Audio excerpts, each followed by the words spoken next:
Welcome to World Class Bullshitters, the epitome of pop culture. I'm your host, Jeff Hicks, and with me tonight is the one, the only, Dion Green.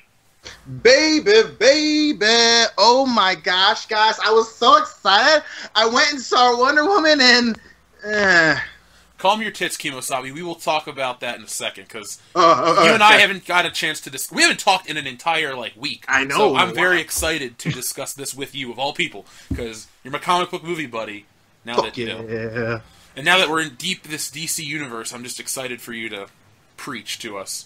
But Dion is not the only person here. Up next is the last standing Samoan, Nick Udom. I hope Wonder Woman loves anal. Now, there's an old Eddie Murphy joke about clenching up your butt cheeks and ripping your dick off. Do you think she has that power? No. Mr. T Not at all. Okay. And finally, everyone's favorite trigger warning, Curtis Lindenfield. So, there was that London Bridge terrorist attack this weekend. Inspired me. I wanted to learn more about Islam. So, I did some research, and I found out that they don't let their women drive. Jeff, did you know that? I think I read that somewhere. Praise Allah. Can you imagine how many more people would have died if they did? If you would have said this last year, you would have ended that with Trump 2016. Oh, I love you so much. I've been listening to our old episodes just for the hell of it, while I'm working on other stuff, and I miss the Trump 2016 shit. I wish we could have another presidential election this year just to hear, Trump 2017, but we have 3 more years to wait, so whatever. Just replace it with Trump's America. I think that's equally funny. Trump's America! Trump's America. Dan and I were out today. We saw a game. It's an accent game where you have to say shit as a redneck. And I thought that'd be perfect for this podcast one day, and we could end that with Trump's America with every phrase. So, listeners, tell me if you'd like that idea. Maybe I'll test it out. So, this is episode 75 of World Class Bullshitters, and I can't believe I'm saying it, but we're getting closer to episode 100. I mean, episode 50 was a big milestone, but episode 100 is an even bigger one, and we're gonna start planning it now. So, be prepared. I think in the coming months we're gonna drop out some hints and. You guys can get in on it too. Now, tonight's show is an eclectic mix of entertainment-related news. We're going to bitch about some stuff. We're going to praise some stuff. But before we do that, I need to praise 2 people this week, the listeners of the week. Special shout-out to Kendo Slice and Brian Lape, because not only are they good, hardcore, dedicated world-class bullshitters fans, things that we appreciate, they've also gone out of their way to produce a fan cast of world-class bullshitters. And I gotta say, I was entirely entertained for all 42 minutes of it. You guys did such a great job that I cannot wait to have you on, a later episode, since you're Patreon, donators. And we'll have you on a later episode, and it's going to be exciting. So, fans, in the coming weeks, we will make sure that you guys have access to the fan cast from Brian Lape and Kendo Slice. You're going to love it, and maybe you can join them, and, in the future, join us. Also, quick update to Patreon. Justin Beck, we got your questions. We are going to read your topic for this week's show. Kendo Slice, please send me yours so I can give you a topic each week. You're at Yilmaz, please send yours in. And if I'm forgetting anyone else, just either email them to us or send us a message on Patreon, because I got an email directly to my phone. That way we can give you guys your just due.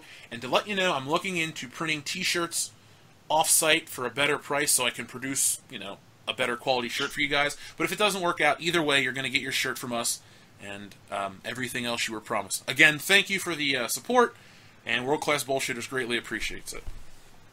And if you're not a Patreon, consider doing it today. The link is below the video in the description. We've already had a handful of people do it. They're going to get way more than their money's worth. It's going to help the show continue to grow, and we appreciate every dollar that you guys donate. So, Hear, hear. So with that being said, let's take it over to the news desk. Curtis Lindenfield, what do you have for us, sir? Yeah, let's kick it off really good with news about Suicide Squad 2. Joel Kinnaman, who played Rick Flag in the original one, was quoted as saying, "As far as I know, they're writing the script, and I think the plan is to shoot it sometime in 2018. You guys pumped for a possible 2018 or 2019 sequel? Are you pumped for a colonoscopy? No, you're not. And you're not pumped for this movie. Who gives a fuck? I know you liked it, but I think the general consensus is it sucked, so I'm in the general population with this. Yeah, I mean, I don't know why they want to do this. I mean, the film was just, asked by everybody, and it was hated by a lot of people, and they want to do a part 2. It's just like it's like Sony making a part 2 to the Ghostbusters movie. Why? There's no fucking reason to. I think it's to prove a point to consumers, but we're just not listening. I'm actually excited. I'm actually really excited for this. I can't wait. 2018 sounds awesome, mainly because I can't wait for DC to just throw themselves in the grave that they've been digging for the last fucking 2 years. I can't wait. Especially seeing as how fucking bland and boring Suicide Squad was, how they wasted all those characters. Please make another one, because clearly, like, reception and the nostalgia factor wearing off, that didn't have any effect on how they make their movies. So please make a new one. I can't wait for this shit to start losing money. I'm excited. You're being far too kind by calling it bland. That movie was offensively bad. Like, Wonder Woman was bland. Suicide Squad was offensively bad to a point where it's like, I feel like I'm being hurt emotionally by this film experience. Well, not only that, but it's like, and again, the same issues popped up in fucking Wonder Woman. This, and I said it when right before Suicide Squad came out. It needed to be good, and it wasn't. So we're in for a ride here, boys. I know they're getting really excited right now with Wonder Woman breaking all these records and all this bullshit. But it's the adrenaline dump is gonna happen sooner or later, and I can't fucking wait for it. I don't think it actually broke a record. They made up fake records for it to break. Like, absolutely. When you say it's the highest grossing opening weekend for a film directed by a woman, like, one, that smartest kid in a retard class rules, and two, like, how many more fucking variables can you put? Highest grossing movie directed by a female named Patty. Like, they're just gonna keep adding these fucking stipulations to make it really narrow.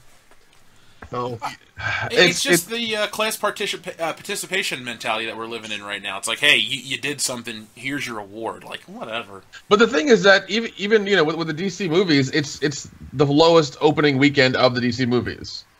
Oh, it is? Yes, it is. Mm-hmm. Shit, the news ain't reporting that. Yeah, that's one thing they're not saying. Well, of course they're not going to fucking do that. But yeah, it's the lowest opening weekend for all 4 of the DC movies. The funny part is, for me, I don't think it's the worst, but I'll wait. It's not. But again, I'm that adrenaline dump. It's gonna fucking happen. I mean, even in Joel Kinnaman's, I don't know if you got to this part there, Curtis, but when he's just like, I mean, if they do have a new director, we can get someone that gets him a little bit more grounded. Like he's playing off like, yeah, I would love for the new guy to come back, but if he doesn't, I like to see him in a little bit more different situations. I'm just like, I can't. There's little tells, and I'm super excited for this shit the bubble to burst. Well, let's say it is Mel Gibson. Remember, there was rumor a few months ago it was Mel Gibson. If Mel Gibson directed Suicide Squad 2, do you guys think you'd look forward to it at least a little bit more? Nope. No. No, I told you the first. That was their shot, man. That was their shot, and they missed the mark. They missed. You can't go back. I don't think Mel Gibson has a strong enough directorial voice that I'm interested. I mean, I like him as an actor, and I don't hold a grudge for him saying all that shit about Jews and black people, because you're drunk and you say dumb shit, and people just need to forgive and forget. But my point is, like, as a director, I've never seen any of his films that made me go, oh, wow, man, Mel Gibson's got, Isn't he doing, like, part 2 of The Passion of the Christ? Like, even more, like, that's what I keep hearing. How can you do a part 2 to The Passion of the Christ? Jesus died one time. Bro, but he came back and he got his revenge, dude. Duh. Yeah, he had machine guns. He had machine guns and a motorcycle, and he killed the devil. I mean, didn't you ever read the Bible? And Kevin Hart was in the movie too, and he's just like, Kevin. Or he's like, I only went to Catholic school for 12 years. I guess I'm blanking on that part of the Bible, but I'm gonna reread it just to catch up because I feel like action star Jesus is amazing. Plus, that was a joke in Was it Family Guy? Yeah. He without sin kicks the first ass. Yeah, it wasn't Kevin Hart. It was Chris Tucker. Was the you crazy, Jesus? You're crazy. Jim Cavee, the guy from the first movie. Like, that's when Family Guy was still fucking funny. Yeah, the biggest opening weekend for a DC movie so far has been Batman vs Superman. Did it have like a 69% drop off or something? Pretty much, yeah. It was. It goes in order for 1 to 4. It goes Batman vs Superman, Suicide Squad, Man of Steel, and then Wonder Woman. I think Man of Steel's a lot better than people give it credit for, but I still don't think it's a great movie. Like, it's just okay. Yeah, it's fine. So, speaking of sequels, Sharknado 5 officially has a title and tagline. It will be called Sharknado 5 Global Swarming, and the tagline is Make America Bait Again.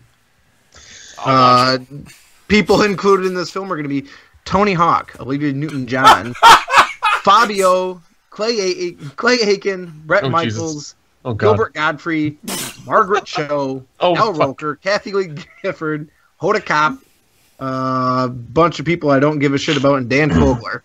Dan Fogler? Yep. That's a big name to me. I love that guy. If people don't know who Dan Fogler is, he plays the brother on the Goldbergs. He was in Fanboys. He was in that shitty Harry Potter spinoff. He was in Take Me Home Tonight. I love that dude. He's hilarious. Oh yeah, he's amazing. That's those movies. I mean, the first one was hilarious. Second, it dropped off after part 2, and I couldn't take it anymore. And they're dumb movies. They're horrible movies. You're gonna take it, and you're gonna like it. They're horrible, shitty movies. Oh, God. They are, and I'm gonna watch them whenever they hit Netflix on like a Saturday afternoon when I'm busy or bored.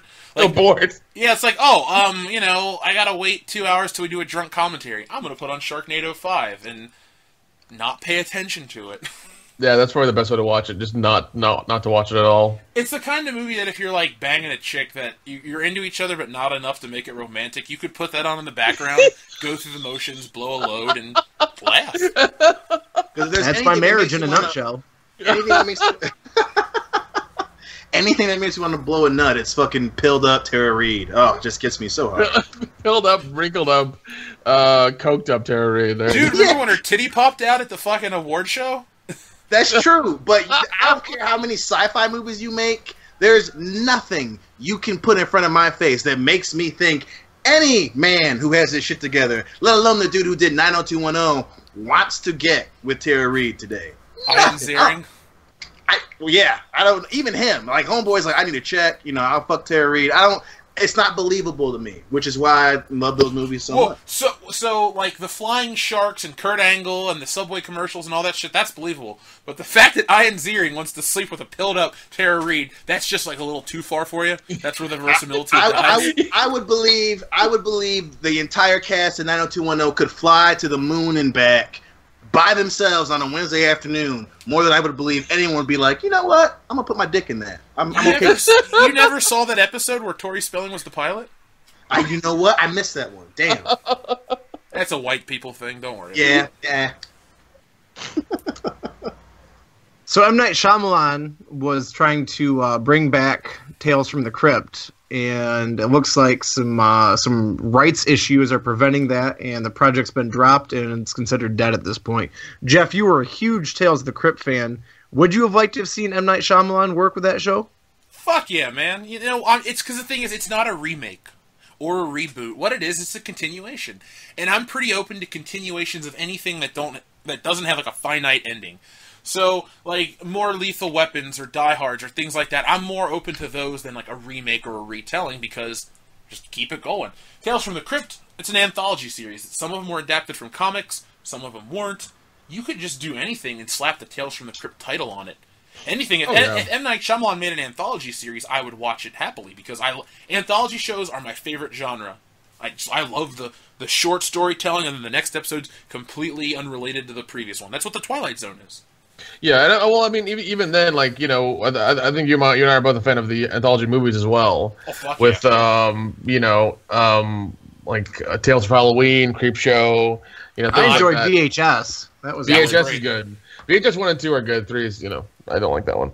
But you anyway, didn't like the random truck just driving down the street with a dude in the back chasing on his bike? No, did not like that at all. Damn. That is the greatest description of anything I've ever heard. I literally, when I watched the third VHS, I shit you not, like, everyone's asleep, I'm just sitting by myself drinking, I'm just like literally every 10 minutes, why is he chasing on his, why does he keep chasing on his, I kept asking that movie Never got a fucking answer. You need to do me a favor. Next time you're in that scenario and you have your computer nearby, you need to call me on Skype and we need to do a commentary of that. I don't care what it is. And while you're at it, you need to watch a movie called Holidays. It's an anthology film on Netflix that Nick and I reviewed. It is so stupid. The only good part is the first 5 minutes. Other than that, it's a fucking train wreck. And I don't know if there's any nudity to string you along, Curtis, but it's shit. I don't think there's any nudity at all, honestly. I don't know how 15-year-old horror girl- films can get away with not having nudity. Like, that seems to be like a requirement. Should be, at least. Hey, the original Halloween had it, so I'm happy. Oh no, it is a requirement. It's just that you have the balls to do it nowadays. Is kind of the thing. I gotta give Rob Zombie credit. He had tits and bush in his first Halloween movie. It's true. Yeah. It's true. That poor Bush got her throat slit. I was mad. I was mad at Mike for that. I'm always happy to see a bush shot in a movie. Like, you put it in anything, and I'm pretty much like, oh, this was okay. Like Piranha, terrible movie, full-on bush shot. I remember it as an enjoyable experience. You know, You will go from a 4 out of 10 to a 5 out of 10. Goddammit, just with one bush. maybe a 4.5. All right, I'm realistic. I do like a bush, but it's not going to save a movie, and it can definitely ruin a movie if it's a gross one. Like if Wonder Woman had a bush shot, I'd have been like, this shit right here, it's above average. Well, the thing is, that movie had a ton of upskirt shots. That's the first thing I noticed about the battle shots. They weren't afraid to show, like, their legs spread. And I'm thinking to myself, if they were all bottomless, this would be my favorite fucking theater-going experience. Because I'm not with any of the guys, I'm sitting there in the front row, and, like, there's just a fucking 25-foot vagina. I'd die happy. Shoot, I went with Hillary and my sister, and I just would have been like, after the scene ends, you know, they're all standing there, you know, no pants on, it goes to the next scene. I'd have been like, I'll be right back in 5 minutes. I'll be right back. Your thing is, text me if there's any more vagina shots. I'll come back when there's some pussy on the screen. I would love to see that Rosario Dawson movie, Trance, where she walks into frame naked, just on a giant a 45,000-foot screen, or however the biggest IMAX screen in the world is. You gotta watch Alexander, where her and Colin Farrell have a sex scene, and they're like fighting and shit. And it's a thick one too, man. And I'm just like, I remember I was like 13 when that movie came out. I was just like, Mom, Dad, have a good night. I'll see you guys in the morning. And I would walk upstairs with my copy of Alexander. I think it's a prerequisite for all historical films that don't take place in an era where they shave to have like one gratuitous bush shot to keep you hooked. Like, yes, you know, if King Arthur had a full-on bush shot, that movie would have made $1 billion. No, I don't think that would have even saved it, honestly. Fine, 500 million opening weekend, but either way, it's going to be a huge hit. A Guy Ritchie directed crotch shot, that's gold, man. Hollywood, make it happen. You've been called out, Hollywood. So, you guys like the Punisher from Daredevil, right? Yes, sir. You guys looking forward to his upcoming series? I am. Well, according to one of the upcoming season's directors, I'm trying to pronounce Dira Wash. There's like 4 fucking consonants in a row. Definitely brown. Damn! Oh, damn! Was quoted as saying, in reference, she also directed an episode of Fargo. She goes, one other time that hasn't been aired yet, which was an episode for the new Marvel series, The Punisher, which I did just before Christmas, but it's not airing until November. So it sounds like we're getting a November release for the Punisher series. Are you guys pumped? Very. Oh yeah, that's perfect timing too, because you can get people hooked with Marvel, with Thor, and the Punisher, and they can kind of override the Justice League hype a little bit with that. I think it's a smart move. Yeah, I mean, I don't see Justice League doing very well anyway. So.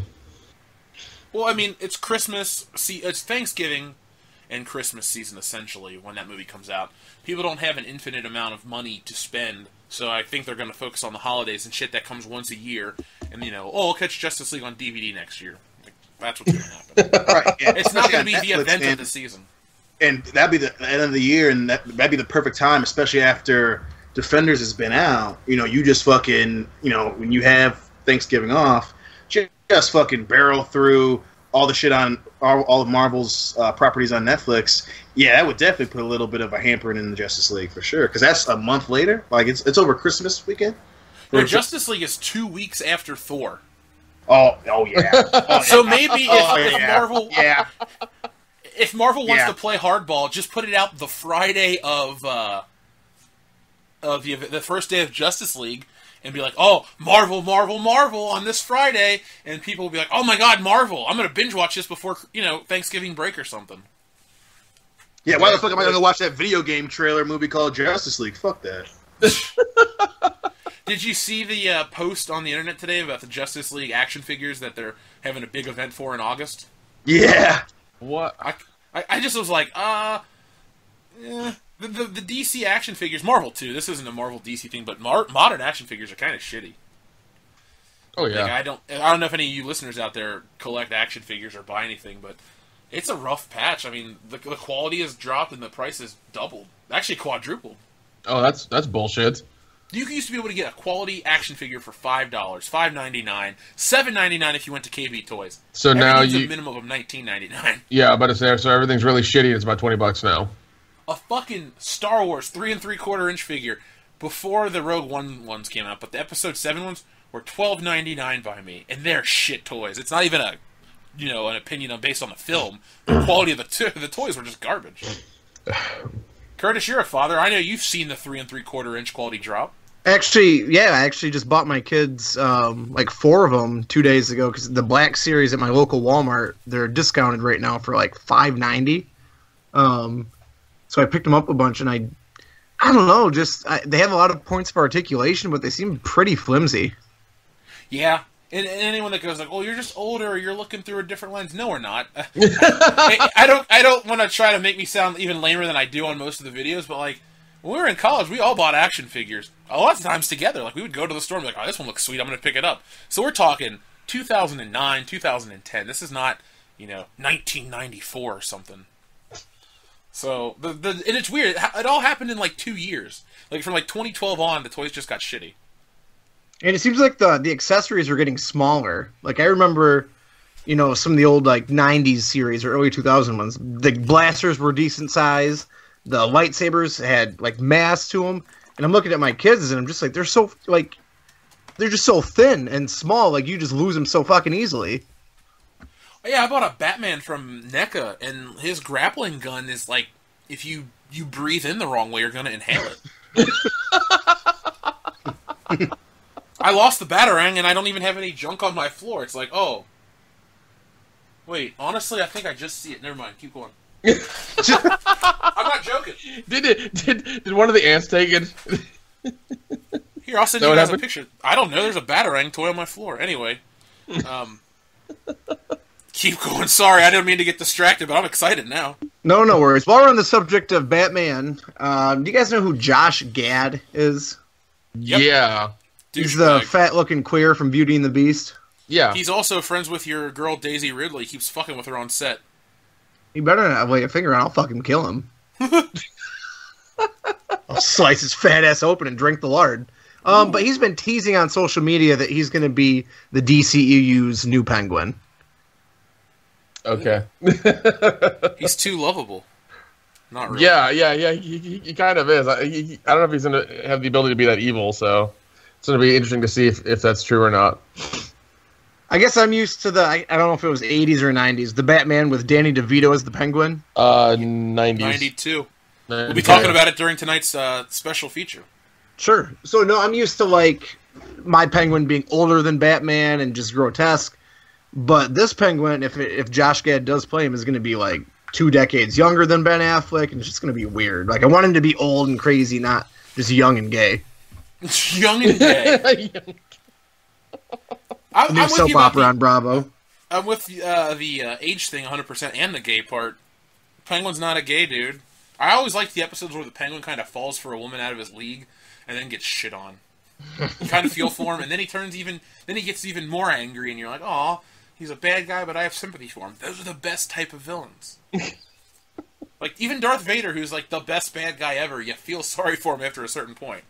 Well, it's like Director Krennic, always getting passed over at his job. Like, that makes me view him as a face, as a good guy. I definitely had sympathy for him, and I thought it was really shitty the way he went out. Yeah, he got killed by his own creation that he never got credit for. But you know what? Grand Moff Tarkin died like 2 days later on the thing he tried to steal credit for, so the circle was now complete. Oh, so Ghostbusters. shitbusters, Oh, fuck. ballbusters, whatever you want to call it. Dan Aykroyd, not a fan apparently. In a recent interview, he was quoted as saying, let me get the exact quote, "The director, he spent too much on it. He didn't shoot scenes we suggested to him and several scenes that were going to be needed, and he said, nah, we don't need them. Then we tested the movie and they needed them and he had to go back. About $30 to $40 million in reshoots. So, he will not be back on the Sony lot anytime soon." I can't remember who said it, but when everyone was getting on their high horse, oh, Dan Aykroyd and Bill Murray, they said the movie's fine. We fucking said, don't fucking believe it until after the fucking movie comes out. And sure enough, I can't remember who said it, Dan Aykroyd, well, those checks stopped coming. Let me tell a little bit of truth here. Fuck that movie.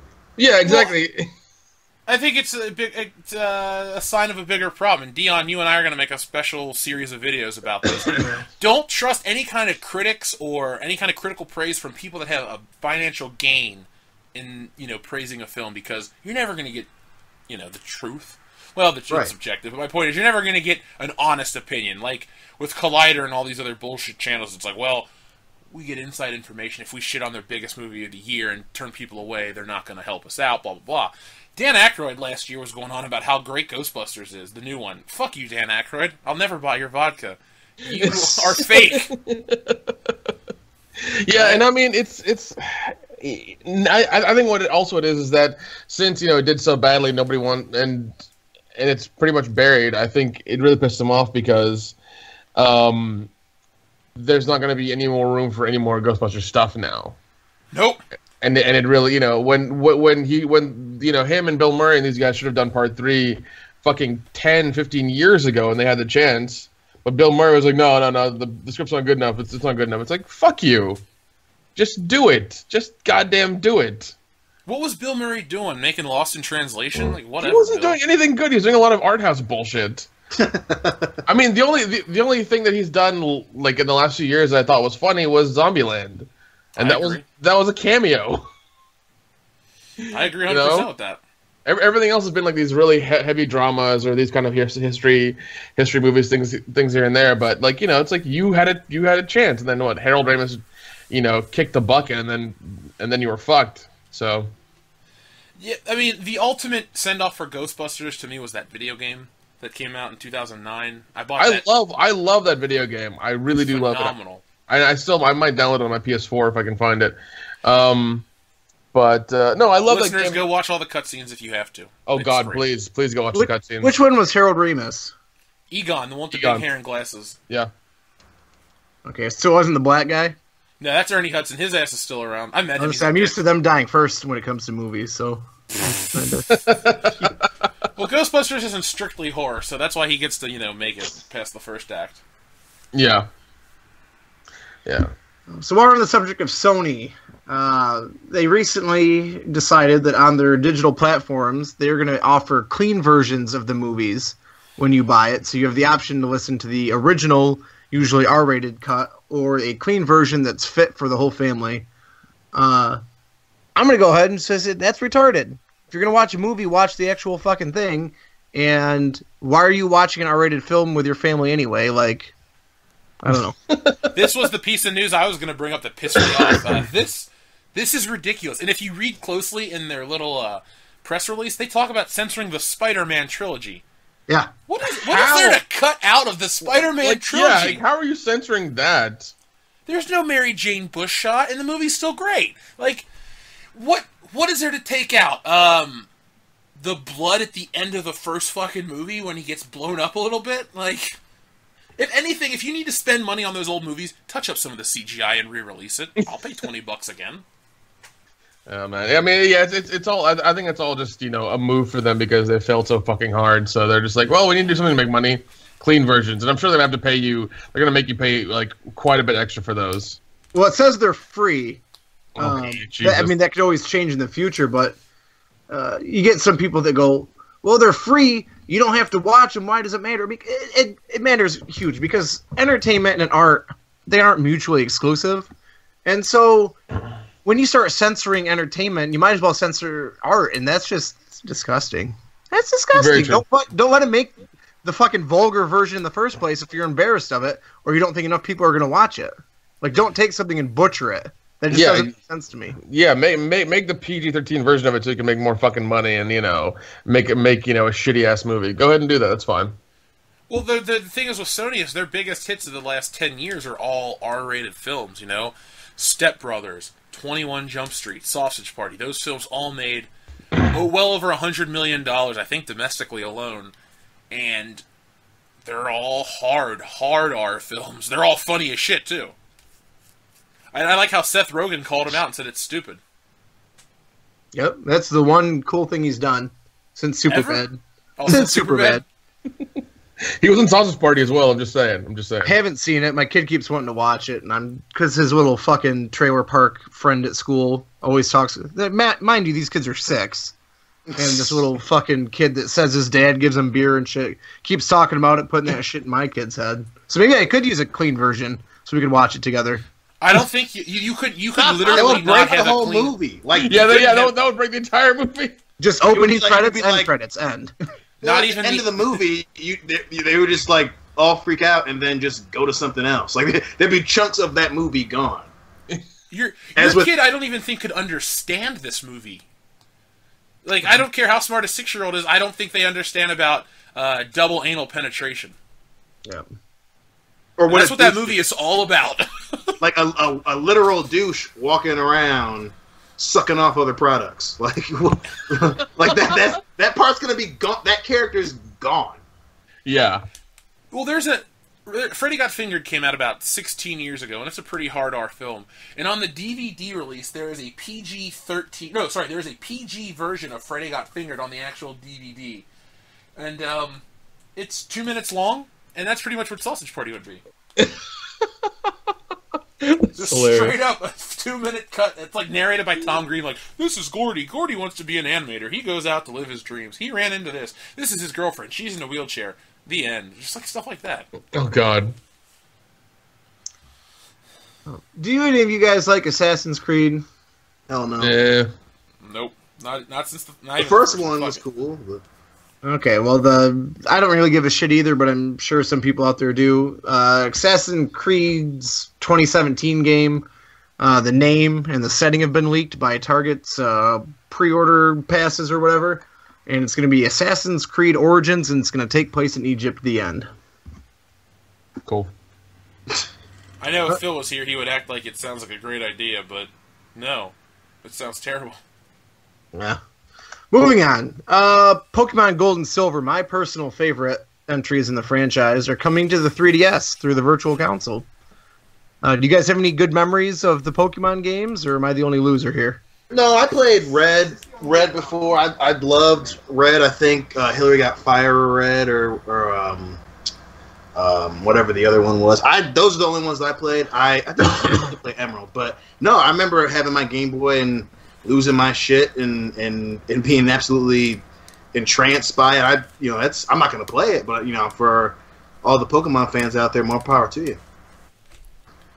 I had Yellow and Red, and then I had Pokemon Stadium, like all the cards. You fucking nerds. The chapter of I was in the 5th grade, and the chapter of Pokemon in my life is very short because Pokemon got popular right around when I was in the 5th grade, and about 2 months later, I found out who The Rock was, and I said, fuck Pokemon. And I got into wrestling really hardcore, so... Pokemon was cool for a little bit, but I don't have any emotional attachments, and I'll probably never play another Pokemon game again. Alright, moving on to other anime-type stuff. Have any of you guys seen Cowboy Bebop? Yeah, I've seen the entire series on Blu-ray. Well, they're doing a live-action TV series for it. Huh? Yeah, Cowboy Bebop. It's, let me see here. It's being done by Tomorrow Studios, and the TV producer is Marty Adelstein, who did Prison Break Resurrection. Dude, that was terrible. Yep, but the screenwriter of both Thor: Dark World and Ragnarok is actually writing the whole series. So maybe it could be good. It could be. Well, it's funny because Ghost in the Shell did shit at the box office, so that's kind of odd. But I thought that was a really good movie. We didn't review it for the channel, but Dan and I went to see it. We both I liked it enjoyed a the lot. fuck out of it. That was Oh no, it was a good movie. I really liked it as well, but like it did shit at the box office. Budget was 110. Worldwide, it did $169 million. To me, Ghost in the Shell was like fun Blade Runner. Oh yeah, it was a lot of fun. I really enjoyed it. I want to get the Blu-ray whenever it comes out. I tried to watch the actual anime though, and I hated it. Did you try the film or the TV series? The film that was on either Hulu or Netflix, whatever is on one of those two, I tried to sit down and watch it, and I was like, I don't enjoy this. Oh yeah, those aren't the original ones. The original ones are hailed as masterpieces. The ones that you saw are like they tried rebooting it in the late 2000s, early teens, and completely loses the whole tone and flavor of what made the other one so good. This one was really close to the movie, like the live-action movie. It was almost the same plot. Yeah. I don't know what I watched. It was from the 90s, and I just did not. Oh, this one enjoy it. was for sure from the 90s? Yeah, I think it was just Ghost in the Shell, the actual movie. Oh, I didn't realize those were streaming right now. Whatever is on either Hulu or Netflix, that's what I tried to watch, and it was very similar to the movie. And I went, I don't really like this, so I turned it off. Okay. Oh, Whenever they decide to release Lupin the Third Series 4, I will buy that Blu-ray. If you see it out in public, just let me know so I can go to Amazon and pick it up. Deal. Let's go back to Nintendo really quick. They're at what is this? Universal Studios. They are doing a Super Nintendo World, and it looks like Mario is his Mushroom Kingdom. Looks like the whole event, and yeah. What if you guys went to a Mario land? What would you expect to see? What would you want to be able to do? Be able to leave and go somewhere else. I would like to be able to. Now, here's the one weird thing. Is there beer and shots? Can I go do that? Can that be a thing? Universal Studios. Of course, there's beer there. Yeah, let me just drink quietly while the sun beats down on me. It's fine. I'll deal with that. You really miss Samoa, don't you, man? I do. Every goddamn day. He doesn't appreciate Mario because Samoa is still decades behind, so that'll get dropped in a crate soon, and he'll learn to appreciate it. Hey, we love Kirby, okay? We really love Kirby. What a backwards-ass country. We got Kirby, we don't know who Mario is. Kirby sucks. Kirby's amazing. You shut your mouth, sir. He's only decent in Super Smash Brothers because he can fucking fly. He is wonderful, and I love him. You shut your mouth. To answer your question, honestly, I hate Disney and Universal theme parks and shit. I would go there in a heartbeat to see a fucking Super Mario Land. I didn't mention that this is the Universal Studios in Japan, did I? No, you didn't. God damn it. All right, hey, Patreon subscribers, we need like $40,000, and we're gonna go film the entire thing for you guys. And if there's any left over, we'll use it on beer. So give us your fucking money. No, but in all honesty, you asked us what would we like to see. I think it'd be cool, but kind of lame at the same time to like being able to reenact Mario levels because everything's on a 2D plane. So what he sees is not interesting. But if like you could experience it either like in a virtual reality setting or other Nintendo things like Zelda World, that'd be even cooler. I think a fucking Hyrule Castle, like a dungeon that you got to find your way out of, and shops with Nintendo products. That'd be really cool. I would hope that they would round up the local homeless, paint them green, and let me ride them like Yoshi. They might. Second They might. I prefer the red Yoshi myself. One final bit of news before we move on. This is my favorite news of the night. Game of Thrones' final season might not air until 2019. Oh no, you have to wait 2 years for more incest and dragons. I love to see something popular take forever to come out because it's just like everyone's tortured but me. So I feel like, now you people know what it's like to wait for Beverly Hills Cop 4. Well, I mean, the same thing happened with, what is it, Westworld or Western World or whatever, that show? Yeah, Westworld. Yeah, it's not coming out until, like, the end of 2018 anyways, so... That show looked awesome. From what I saw, it was awesome. There was rape in the first episode. So for you, a rape scene is like a bush shot for me. Yeah, just different levels, Hey, I mean, if your rape scene shows bush, I might be able to tolerate it. Yeah. Plus, at the end of the day, to quote some guy I know, it's just acting. Except That that kind Monica of ruins Bellucci it for movie. me. Please don't say that. I'm pretty sure Monica Bellucci took it up the butt, though, in that movie where she got raped in the hallway. Oh, the fucking French one? God, that was fucked up. Yeah, she's still hot, though. A lot of people were shitting on her when she was in Spectre because she's older. Fuck Definition that. of a MILF. I would fuck that. During the movie. Wait, no, who are we talking about? Monica Chick Bellucci. from Shoot 'Em Up, Nick. Okay. I remember seeing like pictures of her on magazines as a kid. You know, like European magazines you'd find at Media Play and shit. I was like, who is that woman? And then years later, I finally saw her in a movie where she was naked, bush shot, and I was just hooked. Good bush shot. I wish it would take till like 2035 for the next season of The Walking Dead to come out, though. God. Well, I mean, I heard because of writer's strikes they might have problems with it coming out, but I don't know if that's been resolved yet or not. I think it got resolved. Oh, fuck. I think it got resolved at like 11:59, like right before the strike began. Here's my hope. George R.R. Martin dies before he finishes his faggoty-ass last book. Don't you fucking say that I love Game of Thrones. And God Emperor Trump passes a law that anyone who watches Game of Thrones is just killed. Killed or castrated. I don't know which one's worse. Damn. As much as I agree with George R.R. Martin being a fat, bald piece of shit, which is kind of why I'm surprised that you don't like him, Dustin. You guys should be able to relate. But I thoroughly enjoy the show. I'm mad that the shit's taking forever. Like, fucking finish it, dude. Once they cut off Alex Trevelyan's head, I was like, no more for me. That was pretty sad. That was fucking Sean Bean. Just live for one goddamn time. Jesus Christ. Although don't take away the golden eye because that death scene was cool as shit. Is that the best Bond villain death, Dion? Ooh, I don't. Are we saying quality wise, or like are we counting hilarity? Anything. Like, do you like which Bond villain death is better? Memorable, more gruesome, just anything? Blofeld with a helicopter into the fucking chimney. But that one was so silly though. That one's so I don't like that because it's so over the top. I mean, that one's not even. It's not like funny. Like if we're talking like fucking shark pellet in the mouth and hits up to the ceiling, that one's so goddamn funny. That's so goddamn funny. I love that one. So bad for him. I know, it's so good. And the only reason I put Batista's up there is because again it made me laugh. He just like shit and then gets thrown out the fucking train.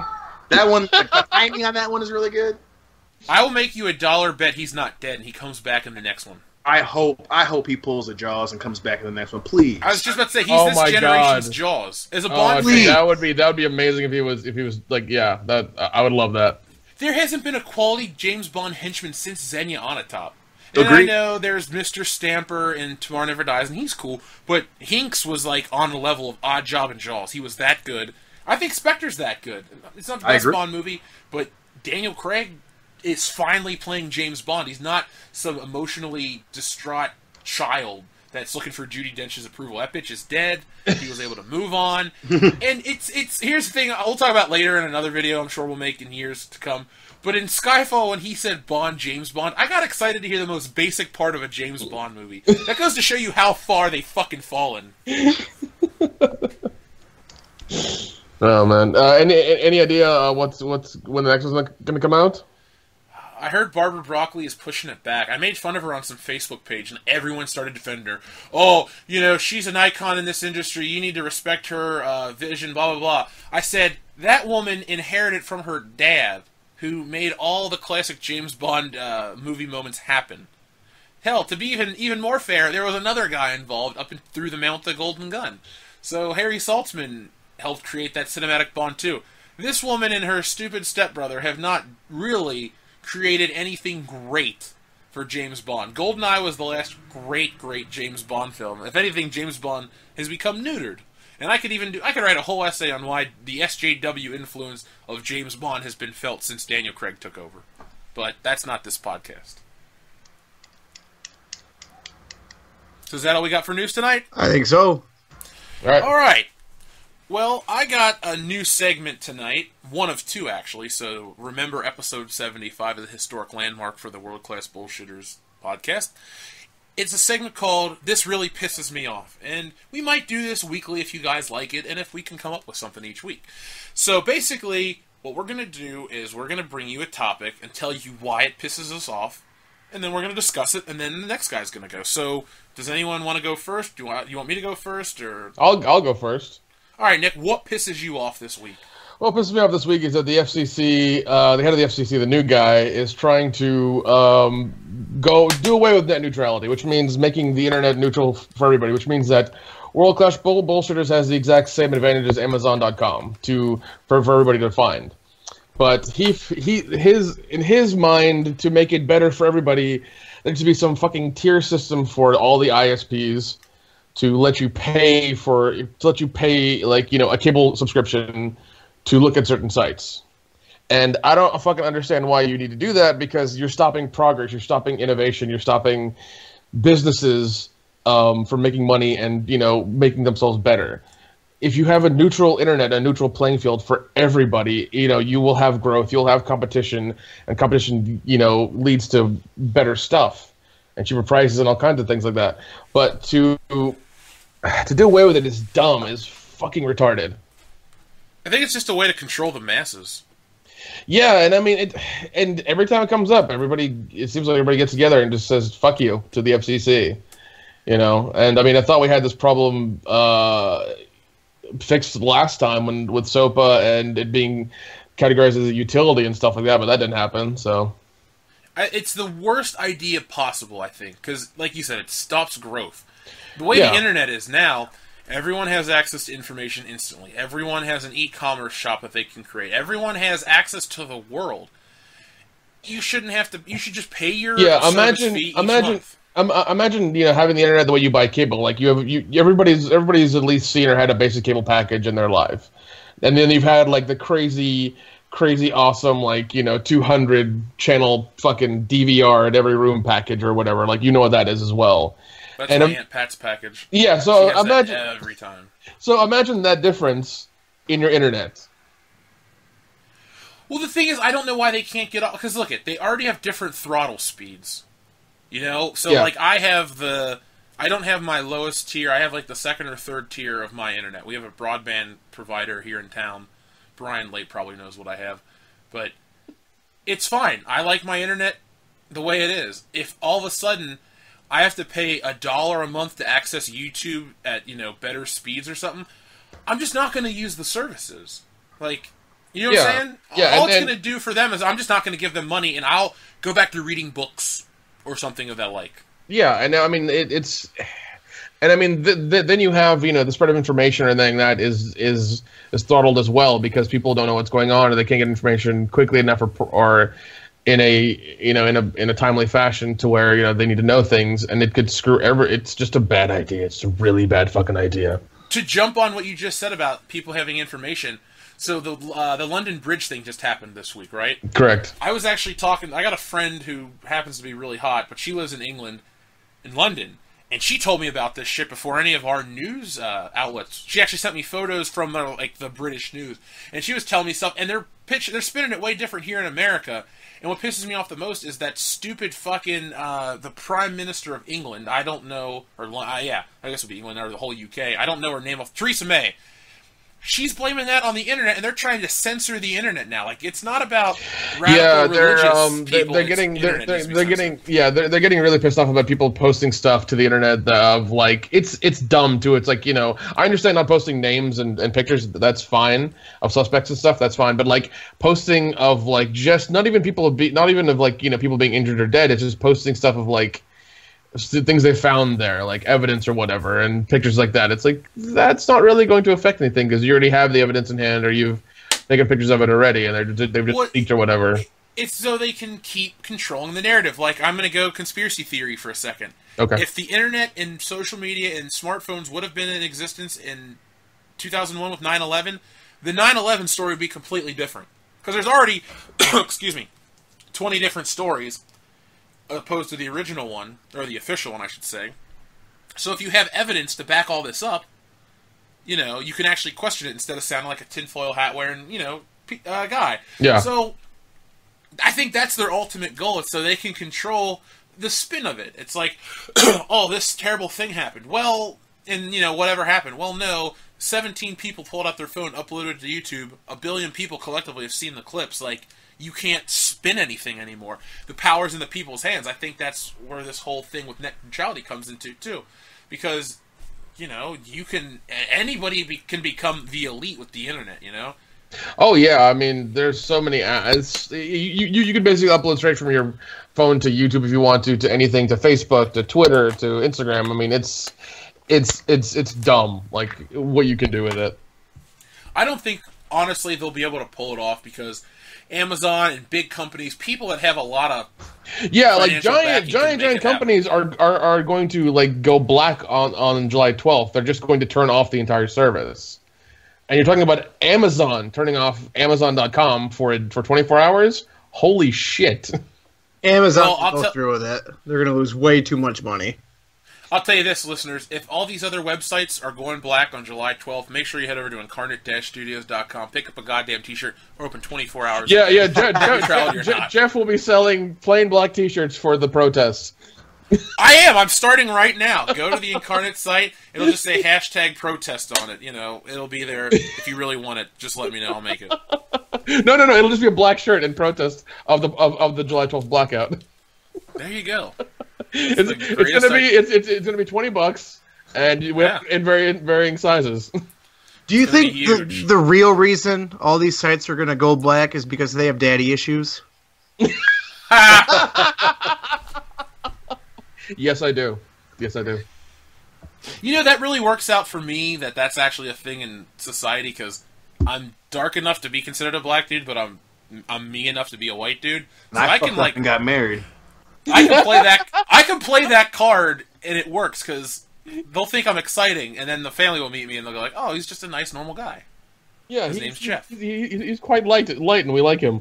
He's delightful. He likes to discuss 80s television. Speaking of 80s television, real quick on a tangent, I hate to hijack it, but I was out with Dan today, and we listened to nothing but 80s TV and movie theme songs. It was the greatest 30 minutes of my day. We listened to Police Academy, The A-Team, Knight Rider, Miami Vice, and then Dan goes, I got something to finish it off. And it was the Mortal Kombat theme, and it didn't fit the theme of the day, but it was still awesome. Nice. So is there anything else you'd like to say about what really pisses you off about net neutrality, Nick? Like, close out your segment. I would say, write your congressman, write the FCC, tweet them, assault them, send them diapers full of shit, do something, and make sure this doesn't happen, and they learn their fucking lesson. Write your local bullshitter, and we'll all do something together. Yeah, all 3,300 of us. Yeah, because I mean, this is bullshit. This seems to be happening every so often. It just keeps pissing me off. Like, we have to keep telling them, don't do it. Just don't fucking do it. I think this is like such a one-sided thing that like the people can actually control this. They can. It's not a political thing because all you have to do is like to the younger generation. Well, your Facebook's going to be different, and you're not going to be able to use it the way you want. Your Instagram will be compromised. This, that, and that. You just appeal to them on their low. Imagine you have to pay extra to use Facebook, Instagram, Snapchat, Twitter. Imagine if you pay extra to use those. Here's the beautiful thing. I'm not trying to sound like old man, get off my lawn. We're all in our we're all either 20 or very early 30s. We remember the time before the internet was in your pocket, and we know how to communicate with each other. Oh yeah, and it's not for me. Yeah, dude, I used messenger pigeons and smoke signals. I was good. I know what I'm doing. Yeah, that was last week. That's how we found out where you were going to land when we picked you up in Florida. Yeah, dude. I mean, you guys know it. You guys know Morse code and shit. It's okay. You just chucked a coconut as hard as you could, and luckily the wind put it in my direction, and I found it on my front lawn. I was like, man, Nick should be playing NFL football because that was the best fucking throw in the history of time. And that was my left arm. Well, like that scene in Monty Python and the Holy Grail, and they're like, how did these coconuts get here? And they're going on and on about maybe it was a bird, maybe it was this. It was actually Nick. He's just like, he was trying to, get it out there. He's practicing, and you did a good job, man. So, Dion or Curtis, do you want to go next? Sure. It's up to you. Or which one do you like? Dion, are you prepared? I did find something shortly after per our conversation. All right, well, go ahead then. Well, for me, I mean, and actually it kind of is a good segue from net neutrality, is YouTube's knee-jerk reaction to censoring fucking channels.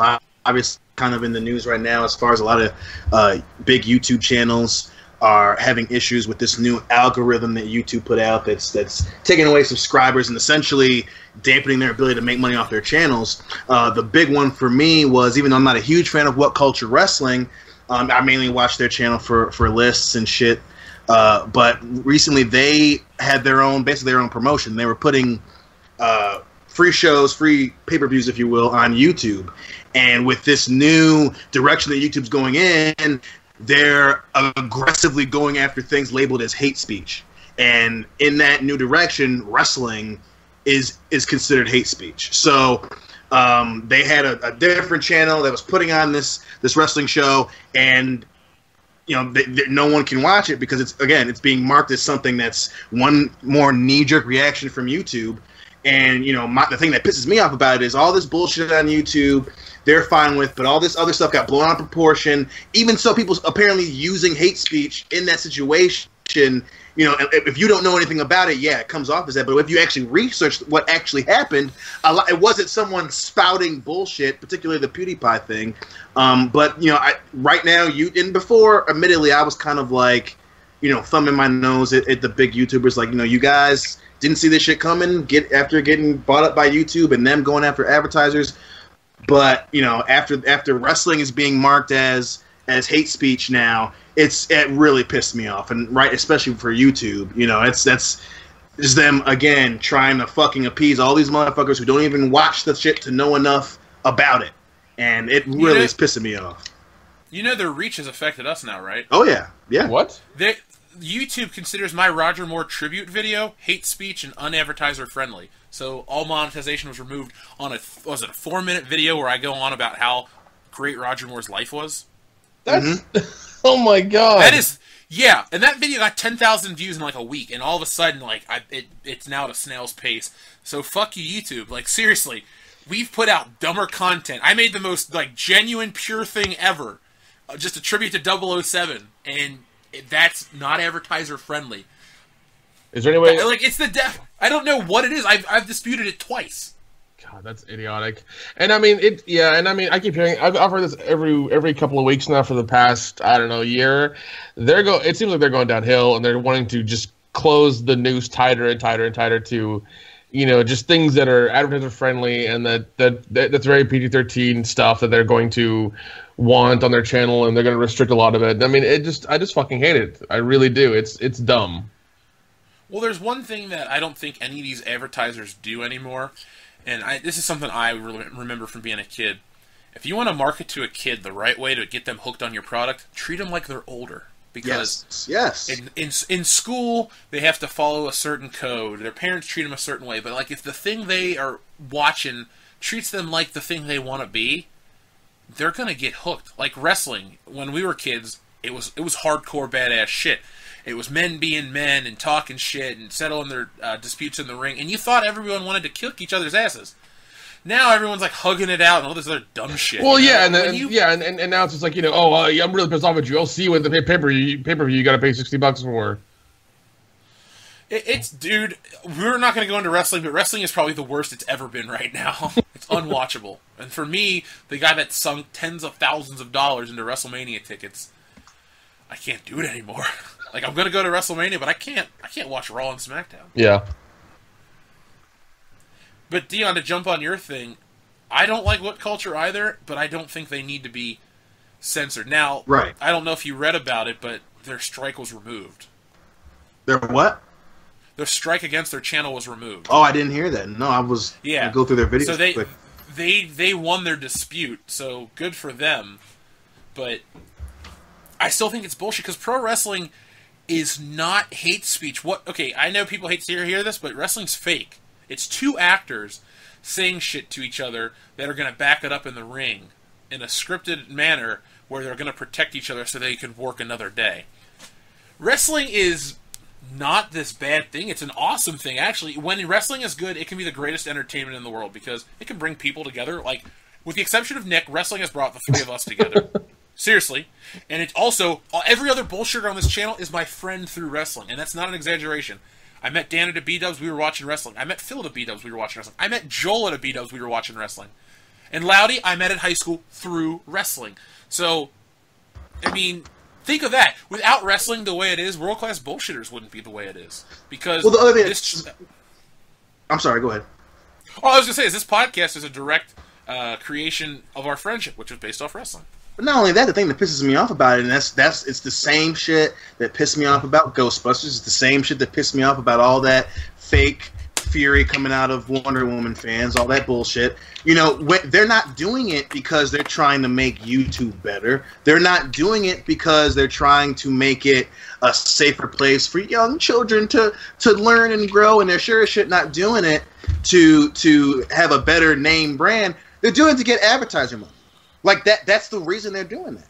So, yeah, but I mean, even all then, this bullshit about them making it, we're against hate speech. That's why we're doing it. No, you want advertisers to give you money to be on your fucking website instead of, you know. And so it's disingenuous, is what it is. That's the thing that pisses me off about it. You're not trying to make the world a better place. You're doing it because you want that fucking check to clear. And if the New York Times didn't post that bullshit article, we wouldn't have any of these problems. Right. Like, you know, it's ridiculous. It's, oh, yeah, man, that's good. You know, fuck wrestling. You don't even watch wrestling. Or, you know, even if, oh, you know, fuck that channel, the guy's ranting. Yeah, you know, there may be a dude who might go over the line, but people watch it. As a wrestling fan, it's ours to bitch about. Yeah, there's a lot bigger shit than some, you know, cuck on YouTube talking shit. Even if he makes a good point, you know, you're gonna cover up that point because, oh well, we don't wanna infuriate the parents of the kids that might watch that shit because we're against hate speech. No, you want fucking stupid ass Nissan commercials to go before the goddamn video, and that's what you're fucking trying to do, is get those goddamn stupid commercials. Why not just have, like, with world-class bullshitters, why not put, like, Old Spice ads? Because those skew older. First off, a little kid does not need deodorant. Right. If he does, he's got a glandular issue, and that's a whole different topic. But put an Old Spice ad. Put a vodka ad. I can't tell you how many alcohol ads I see before, like, family-friendly videos, per se, like a Screen Junkies video. It's all hypocritical. All I can say is it's stupid, and YouTube wants to kill itself. I think Google is either like losing money on YouTube. They probably are, because I mean it's probably more trouble than it's worth, and I don't think it's their main source of revenue either. It's just, oh god, no, no. Do you realize? Real quick, I have actually paid to be an advertiser on Google. I've spent hundreds of dollars with very little return. Imagine all the millions of people that have spent triple, quadruple, 10, 15, 100 times what I've spent on Google Ads searches and all that shit. That's where they make their fucking money from, man. Like, I know they got the best web browser in history, but realistically, they created a web browser to sell you ads. That's all Google is a fucking advertising company, and they're the best at it. Yeah. Oh, no, that's entirely true. Do you have anything else you want to add to this, Dion, or should we move over to Mr. Lendenfield? Let's move over to Mr. Lendenfield. All right. But Kurt, please. So nothing gets my grandma's pussy wetter than The Rock, and she asked me to go see Baywatch with her this week, and I obliged. I love The Rock. Grew up with The Rock. He's who got me into wrestling. And so we're watching Baywatch, and there's all these gorgeous women. They're on a beach just full of extras that are gorgeous. The recipe's there for some really nice looking tits, and not one goddamn female nipple that whole movie. But there's 3 different scenes with dicks in it. Yep. Dan and I went to see that movie on opening night. We were disappointed. And it wasn't even that we were disappointed in the lack of tits, but now that you bring it up, I'm even angrier at myself for not being angry. Think about it. You're watching this movie. It's like 2 hours long. No tits. But there's a bunch of dick. And it's a trend that I've noticed started with that shitty-ass movie Forgetting Sarah Marshall, where every movie now, every comedy has a penis in it, and it's not funny. It's not funny. And I want to see my tits. That's what I go to the fucking movies for. If I want to see a small dick, I'll just look in the mirror. So it's just, to me, it's the queerification of America. It's the Hollywood faggots trying to turn us all gay by putting dicks in our faces and down our throats, figuratively speaking. Well, I mean, I'm not for the 3 of us on the show, yeah. Personally, I don't feel that it's that extreme, but I'm with you 100% how they're trying to, like, I've always wanted to make this video about the demasculinization of the world. Like, it's bad to be a man, according to Hollywood and the media and all this shit. But it's funny, but that's what women are kind of looking for. They don't want these weak, cucky dudes, because that's how you get in the friend zone.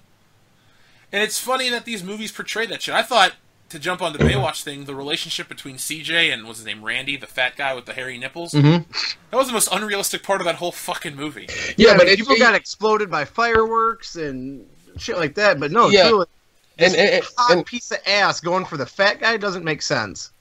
No, it doesn't. And I mean, even then, like, I watched a movie recently, and usually with those movies, like, you know, you have like things like Dragnet, you have like 21 Jump Street, hell, you even have Miami Vice that are, you know, really good adaptations of the TV shows and really funny ones sometimes. And this one just shit the bed. I was like, come on, man. Now, I haven't seen Chips, but I would argue of the TV adaptations I've seen movie-wise, this may be the worst. Yeah, I haven't seen Chips either, and that may be worse than Baywatch, but I haven't seen it either. So quality aside, where were the tits? Why were there no tits in a movie based on a show about tits? I'm with you 100%, man. Alexandra Daddario is like the best-looking actress in Hollywood right now. She should have been naked in that movie. Like, her and Zac Efron, he should have walked in on her changing quick tits. And she's shown her tits and other things. It's not like she's some young girl that's afraid to get naked. She's shown full-on bush. That's why I watched that episode of True Detective.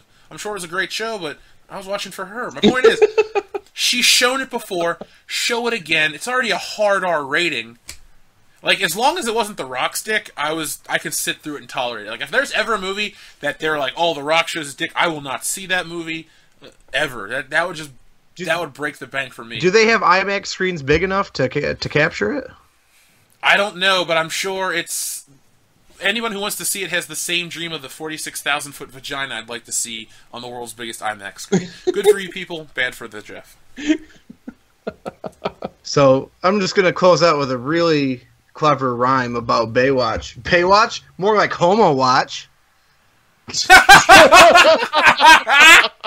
That's good, right? That was a good subversive joke. I like it. I like it.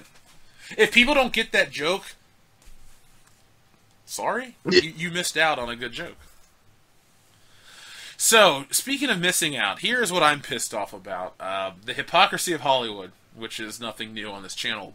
But what I'm more pissed off about is Wonder Woman's reception. Now, we reviewed it last week, and Dion, in a moment, you and I can talk about what you thought. It was just okay for me, but it's sitting at a 93% certified fresh rating on Rotten Tomatoes. Now, I understand what Rotten Tomatoes is. It's an aggregate website where it's 93% positive. But people hold Rotten Tomatoes to this high standard where if your Rotten Tomatoes score is high, it's a superior film and you should grade the film's quality on that.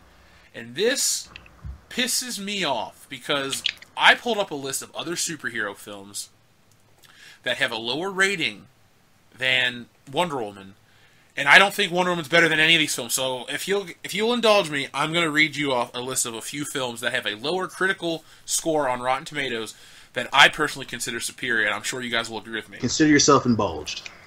So, first off, Iron Man is at a 94, so it's 1% higher. Do we all agree Iron Man is superior? Oh, God, It's way more than 1%, but yeah. Yeah, way more. All right, now, here's the first film below Wonder Woman that pisses me off. The Avengers is fresh at 92%. Are you serious? I don't like to praise, like, billion-dollar films, but The Avengers was a fucking event. Oh, that God, changed yes. a lot. Like I said before, when you left that theater, you were like, holy shit, I was just a part of something that will never happen again. The culmination of the shared universe that was executed perfectly. Everything else is just a copy. But when you left that theater that night, or morning for us, you left changed. And in no way was Wonder Woman the same event as the fucking Avengers. No way. No fucking way. It was pure bullshit. That pisses me off. Whatever. It was all, we were talking about how we're going to grade shit on a scale. Well, whatever. Here we go. Guardians of the Galaxy is at a 91%. I'm going to say it's better than Wonder Woman. I think that's a safe bet.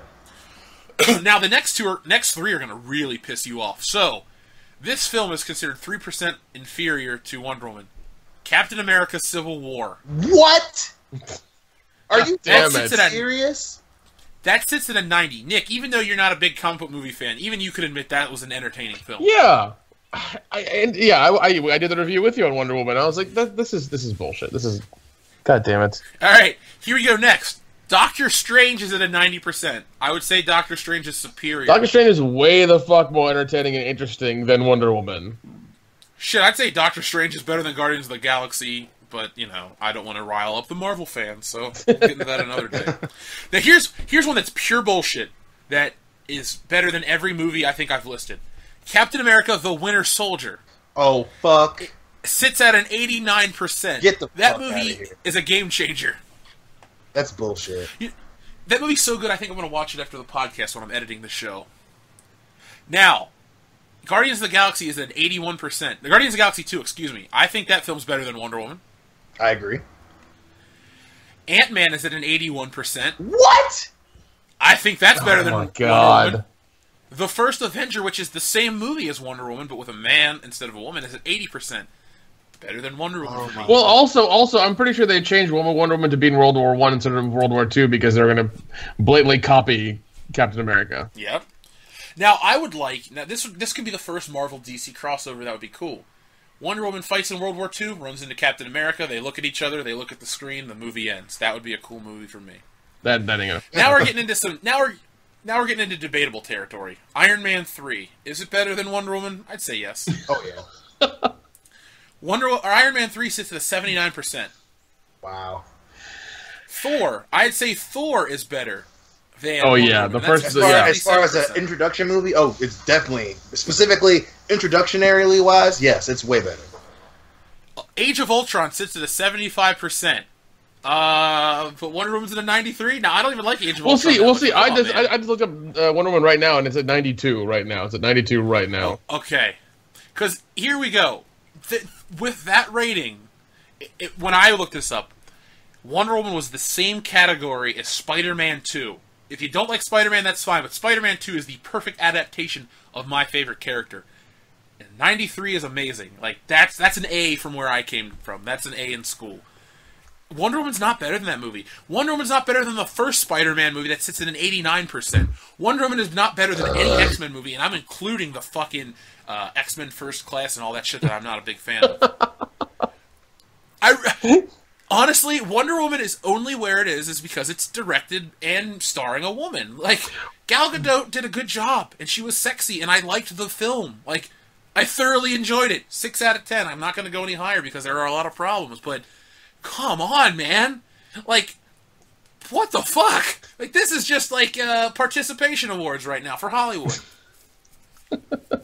Like, that movie could have literally been anything, and it was going to get a high score on Rotten Tomatoes. No, it's bullshit. Because people wanted to like it. With Ghostbusters is at like a 70-something. It's not about with these agenda-driven films, it's not about the quality of the movie. It's about sending a message that we, who, not even your every common day man, like, or woman, wants. They're like, you people need more female-led films, so we're going to write the history that it was a hugely successful film critically, and if it didn't make a bunch of money, well, okay, people will find it in the future. even then, female superhero movies, there were 3 before it, and nobody talks about them. No, because people like to sweep Elektra, Catwoman, and Supergirl under the rug. Yeah. Yeah, they're all DC films, just like Wonder Woman, and they're bad. Like, I was dating a girl in college, and we were watching Elektra, and I turned it off about 20 minutes in. I was like, I can't do this. This is terrible. I thought Elektra was Marvel. Oh, you're right. I'm sorry. I did misspeak. Yeah, Elektra was Marvel. Okay. That was terrible, man. That was during that dark period where Marvel movies were shit, except Spider-Man and X-Men. Yeah. Punisher was great. Oh, Punisher was amazing. Punisher is better than Wonder Woman. Oh, fuck yeah. Like, if Thomas Jane still played the Punisher, I think waiting till November would be a hard thing for me to do, because I was invested in his portrayal. Oh, no. John Bernthal's good, but... Yeah, I mean, I think the second one is more comic book-esque. Yeah, it's definitely Marvel Max. Yeah, so... Just out of curiosity, I looked up the score for Batman. The Batman films. The Dark Knight sits at a 94, which is the highest of all Batman films, and that's definitely better than Wonder Woman. Here's what pisses me off, though.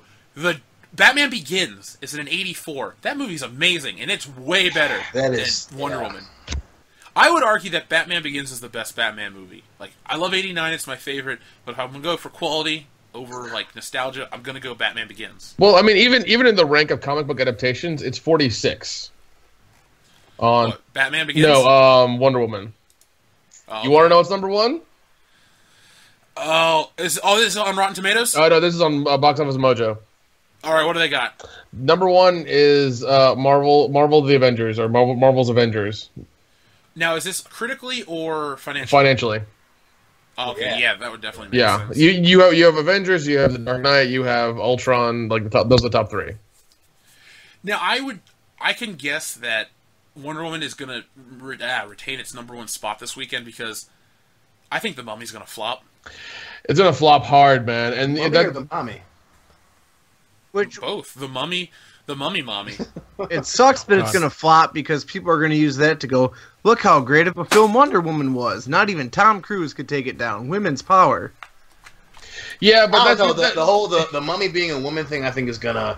I don't think it'll flop, but I don't think it's not gonna do Wonder Woman opening weekend. But I think it's running off of the female lead thing. I think is gonna help the Mummy a lot. Yeah, but a lot. But not enough to kickstart the fucking Universal Monster Universe they've been trying to do for like 10 fucking years. Well, You mean the Dark Universe? I think that's a separate. That's kind of, hey, this old thing that was around in the early 20th century. You guys want to watch that? That's kind of the whole issue with that. But and again, I know that I was kind of shitting on Wonder Woman when we had our predictions or whatever. I don't think it'll be as bad as of a swing downwards as Batman vs Superman was, but yeah, I don't see Wonder Woman keeping this up for a long time. Like I said, and we're gonna get into what I thought about when I finally went and saw it last weekend. But this bullshit, this disingenuous following of movies because of shit that has nothing to do with the film. It doesn't last long. There's going to be another adrenaline dump, and I think the Mummy. Obviously it helps that it's Tom Cruise, but if anything, this whip up that Wonder Woman started is going to end up knocking it down because the Mummy's coming out. That has another female lead in it. Yeah, it's gonna affect the film for sure. Yeah, and I mean, I'm probably going to go see the Mummy anyways at some point this weekend, but I don't have any faith in it because it doesn't look that good. It doesn't seem that fun. I had more fun with Brendan Fraser's Mummy movies than I will with Tom Cruise. The thing with this one with Tom Cruise in it. So. No, yeah, and again, my issues with Wonder Woman aren't that it's the woman. Obviously, I think that's the majority of our issues. Our issues are with the backlash and the fucking bullshit, and obviously the film itself. But again, it's Tom Cruise. It's if there's anything that Tom Cruise proves. Is no matter how shitty it is, he puts asses in seats. And again, I'm not saying it'll wipe the floor with Wonder Woman, but it will have an effect on it though. I think it'll barely take the number one spot. I do. Like I said, you got the woman thing going now, and it's fucking Tom Cruise. That short little white motherfucker. He makes you want to watch a movie. I don't know about that. Nick, why are you going to see it if you don't think it's going to be good? Just because I got nothing to do this weekend, man. That's why. Why don't you go see that? What's that new horror film that's coming out tomorrow? Oh, it came at night. Yeah, because I've seen raving reviews. Huh? Is that coming out this weekend? That comes out this weekend. And fuck that! Yeah, fuck Tom Cruise, man. Never mind. I was gonna say the reviews I've seen said it is just like it is phenomenal. Fuck that short white motherfucker. Yeah, I will go see a horror movie. Forget him. But speaking of horror movies, even then, like you had Get Out, which $4.5 million made $150 million. It's an achievement. Yeah, and and again, it was a first time black writer director making a horror movie. If you want to put a lot of fucking stipulations on it. I'm not going to see Wonder Woman, not because I'm sexist, but because it's a female lead. No, I say that seriously because she's gonna suck, and her sucking is independent of me knowing she sucks. So well, and also, I mean, like everyone's like, "Whoa, yay DC, Wonder Woman movie," but then you have like Marvel, who's had Scarlett Johansson since what, Iron Man 2. Yep. Now they have Scarlet Witch. They've had what's her name from Shield? Maria Hill. Maria Hill, yeah. And you've had Samuel L. Jackson since the beginning. You have War Machine. You have Anthony Mackie's character, which I forget his name. Falcon. The Falcon. Okay, thank you. I mean, Sam Wilson. Yeah, it's a fucking diverse group of people, but yet nobody mentions that at all. Because that's how diversity should be treated. You grade these people on their achievements. Exactly. For example, when the Falcon appears in Winter Soldier, you learn what you need to learn about him, that he was an ex-soldier, and that kind of shit creates a bond with Captain America. There's that respect he has for Captain America, and they form a friendship. Captain America doesn't care what color he is. Yeah, exactly. It's never like spoken about. It's like, well, we used to do all kinds of weird things to you colored folk. No, that's never mentioned or said ever. I gotta give Curtis, I know you're not gonna see Wonder Woman. That's fine. I'm not advocating that people rush out and see this movie, but in no way is it the way you think it's gonna be. Because I thought it was gonna be like that. Like, she fucks the guy, and like he initiates it, and she goes with it. She's real cool. Like, here's the thing.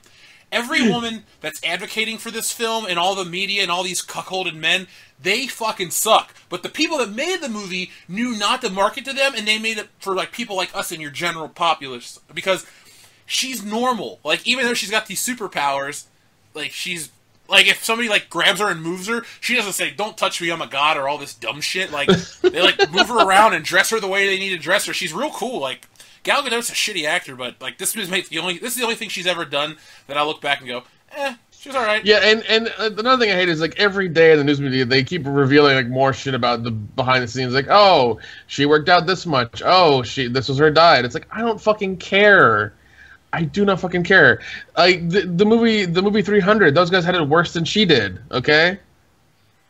An equally amount of blue screen. Yeah, exactly. I mean, she's good looking. She's not a great actor, or even a good actor. She's there. She looks the part. Yeah. And just like most of the people in the DC EU, they look the part. Like, Margot Robbie's sexy. She was okay as Harley Quinn. She reminded me of a cosplayer doing Harley Quinn. She was trying too hard. Oh, God. I gotta give the Marvel movies credit, though. They have a lot of characters where the actors, become the character. Nick Fury has some of that Samuel L. Jackson BMF attitude, but he's still, playing a character. It's not like, hey, I need to be Samuel L. Jackson standing up here. Captain America. Chris Evans becomes Captain America. I hated Chris Evans before Captain America. I thought he was a shitty pretty boy actor. Now I consider him like a real powerhouse. Yeah, exactly. And what the hell else was I gonna say? It's just gonna fall to the wayside. I mean, it's a DC movie. It's not gonna. Yeah, it's good now, but everyone's like, oh, this if this is gonna be good, it makes money back. That means that Justice League will be okay too. Really? No, I don't think so. No. On Rotten Tomatoes list of best superhero movies of all time, Wonder Woman's at number 3. What's 1 and 2? It's gonna fall. Number 2 is The Dark Knight, and number 1 is Logan. What? Okay. Not a single Spider-Man film appears in the top 10. That's weird. Fuck, that list is bullshit. That list is bullshit. I'm not even gonna pay attention to the rest of it. Listen, their top 10 is Lego Batman, X-Men Days of Future Past, Guardians of the Galaxy, Civil War, The Incredibles, The Avengers, Iron Man, Wonder Woman, Dark Knight, and Logan. And Curtis, to piss you off, number 50 is Watchmen. That's fucking that's just stupid. That's just like, I know that opinions are subjective, but that is objectively wrong. Some opinions are wrong, man. And that's one of them. Some opinions are fucking wrong, and that's fucking one. I think when you don't have enough information to back up an opinion, you can have a wrong opinion. Yes. Well, I don't... Like, if I've had one piece of pizza, and I say this is the best pizza, it's better than anything else you've ever eaten, I've never had any other pizza to know. So, fuck those people. I don't understand how shit like The Incredibles and Batman Lego can be top 10, but an actual, like, film with... whatever. I don't care. It's you know what? It's a bunch of idiot critics who get paid to put out certain opinions, trying to conform to societal expectations and norms, and I don't care. I'm going to enjoy what I enjoy, regardless of those lists, but it still pisses me off. Well, do you guys want to talk about something like that's a lot happier? Well, no, I wanted to add two things to this Wonder Woman thing that we're talking about. First of all, of course. First of all, she was given life by Zeus, who's a man. She was triggered into turning into a god because her boyfriend died, who's a man. So go fuck yourself, SJWs. Yeah, this movie wasn't made for the SJWs. It was made for people because Ghostbusters taught America the Ghostbusters was a lesson to the world. When you just beat down a certain group, like men or white people or any kind of like majority group, you gotta understand that majority group is where you're gonna make your money. People don't want to be shit on for 2 hours. Oh, we're gonna beat our villain by kicking him in the dick. Like that's not funny to anybody but a fucking closeted homosexual named Paul Feig. Seriously, that guy is the shittiest director ever. Like, they should have said Ghostbusters was the highest opening weekend for a gay director or some dumb shit like that last year. A closeted gay director, yeah. Yeah. Named Paul, who has terrible fashion sense. Like, I get it, Paul. You have money, you try to dress quirky. The only thing you ever done relevant to me was you appeared in Heavyweights. Yeah. I fucking love that. Yeah. Oh, so, Dion, you messaged me the other day about Wonder Woman, and you said you had some shit to say on the podcast. Did I miss it when I stepped away for a minute, or do you still want to say it? No, you did miss it. The biggest thing that I had to say about Wonder Woman was, and it's gonna feel so good, I was right. I was fucking right. That I said it before Suicide Squad came out. Suicide Squad had to be that film, or the rest of them are gonna be meh. And sure enough, Wonder Woman was meh. You know, I thought it started out really well. I was like, well, maybe I was wrong. Maybe this is going to be a great movie. And sure enough, it had to Zack Snyder itself. It had to. It had to have the fucking over-the-top ending where it's all slow motion and it looks like it's a video game trailer and they're floating in the air and shit. And then it's like, I realize how great I am. And it was the most, not to mention, again, small details, which it makes sense that Joss Whedon's going to be taking over Justice League, but small details. You had one of the coolest characters in the whole movie. The Scottish dude who's randomly in films. He's the fucking sniper. He's having fucking nightmares by the goddamn fire, and they're just like, well, he sees ghosts. They don't go into it. They don't explain it. It's World War fucking I.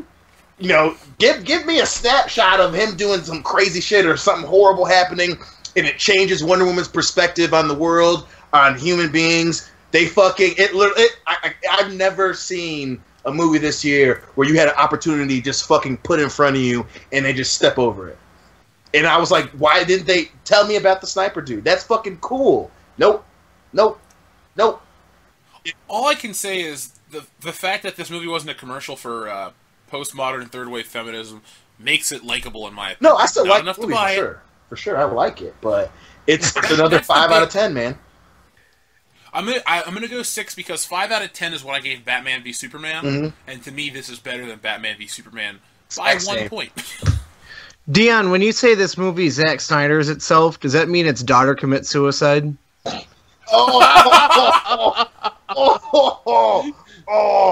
Oh, yes, exactly right. I still maintain the conspiracy theory that DC killed his daughter so that he could get off of Justice League. Hey, I do have to say though, there was a copious amount of female killing in this movie, and I'm glad they didn't treat the Amazons. Because here's the thing, yeah. When Steve Trevor landed or appeared, they didn't. Yeah, they held him hostage and shit.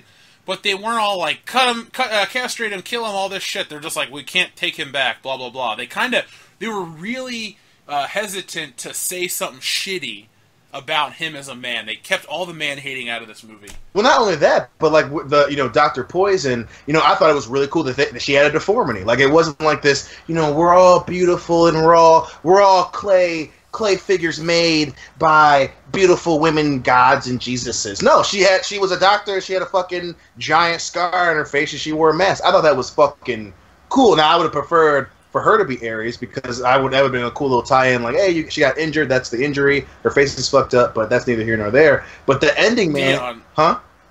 Oh, go ahead. Sorry, go ahead. No, yeah, I'm just saying that the ending was so over the top, and I was just like, yep.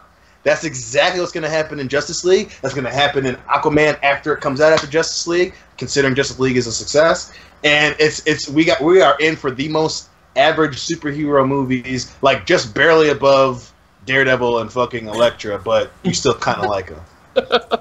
I was hoping personally that there would have been no Ares, like she was actually looking for that Ares would have been and cool. never. Yeah. To me, that would have added a certain level of respectability to the film. Like she came to this our realm or whatever it is, and discovered that there is no Ares, and that she grew as a person out of the goodness of her own heart, and like she went on a journey, and like, oh, you've already completed your journey. That would have been more powerful than, oh, that guy you didn't expect is Ares, and then there's a huge fucking stupid battle, and then Steve Trevor dies just like in Captain America. Like, what the fuck? Yeah, that was like, yeah, because you and me talked about it in the review, and I was like, this seems a lot like Captain America, like a lot like Captain America. It's like literally the same movie, only that you just have an English dude at the end that's just has the cool the scene where the helmet comes on, he burns the eye slots in it. That was fucking cool, but other than that, it was just like, you know, they're throwing shit at each other, and I'm just like and the minute it was like produced by Zack Snyder, I was like, of course. They couldn't help themselves. I had that moment too. They couldn't help themselves, man. I was hoping that... I lost my train of thought, so it doesn't matter what I was hoping. Either way, Wonder Woman was better than I thought it was, and I'm still not hopeful for Justice League. Nope, it's gonna be mad again, dude. They had an opportunity, and they had a shot, and they missed it. They missed. The reason I'm really actually mad about Joss Whedon taking over for Justice League is Joss Whedon is now unfettered at DC. They're like, well, you made 2 Avengers movies that made over $3 billion collectively. So they're going to pretty much give him carte blanche to do whatever the fuck he wants.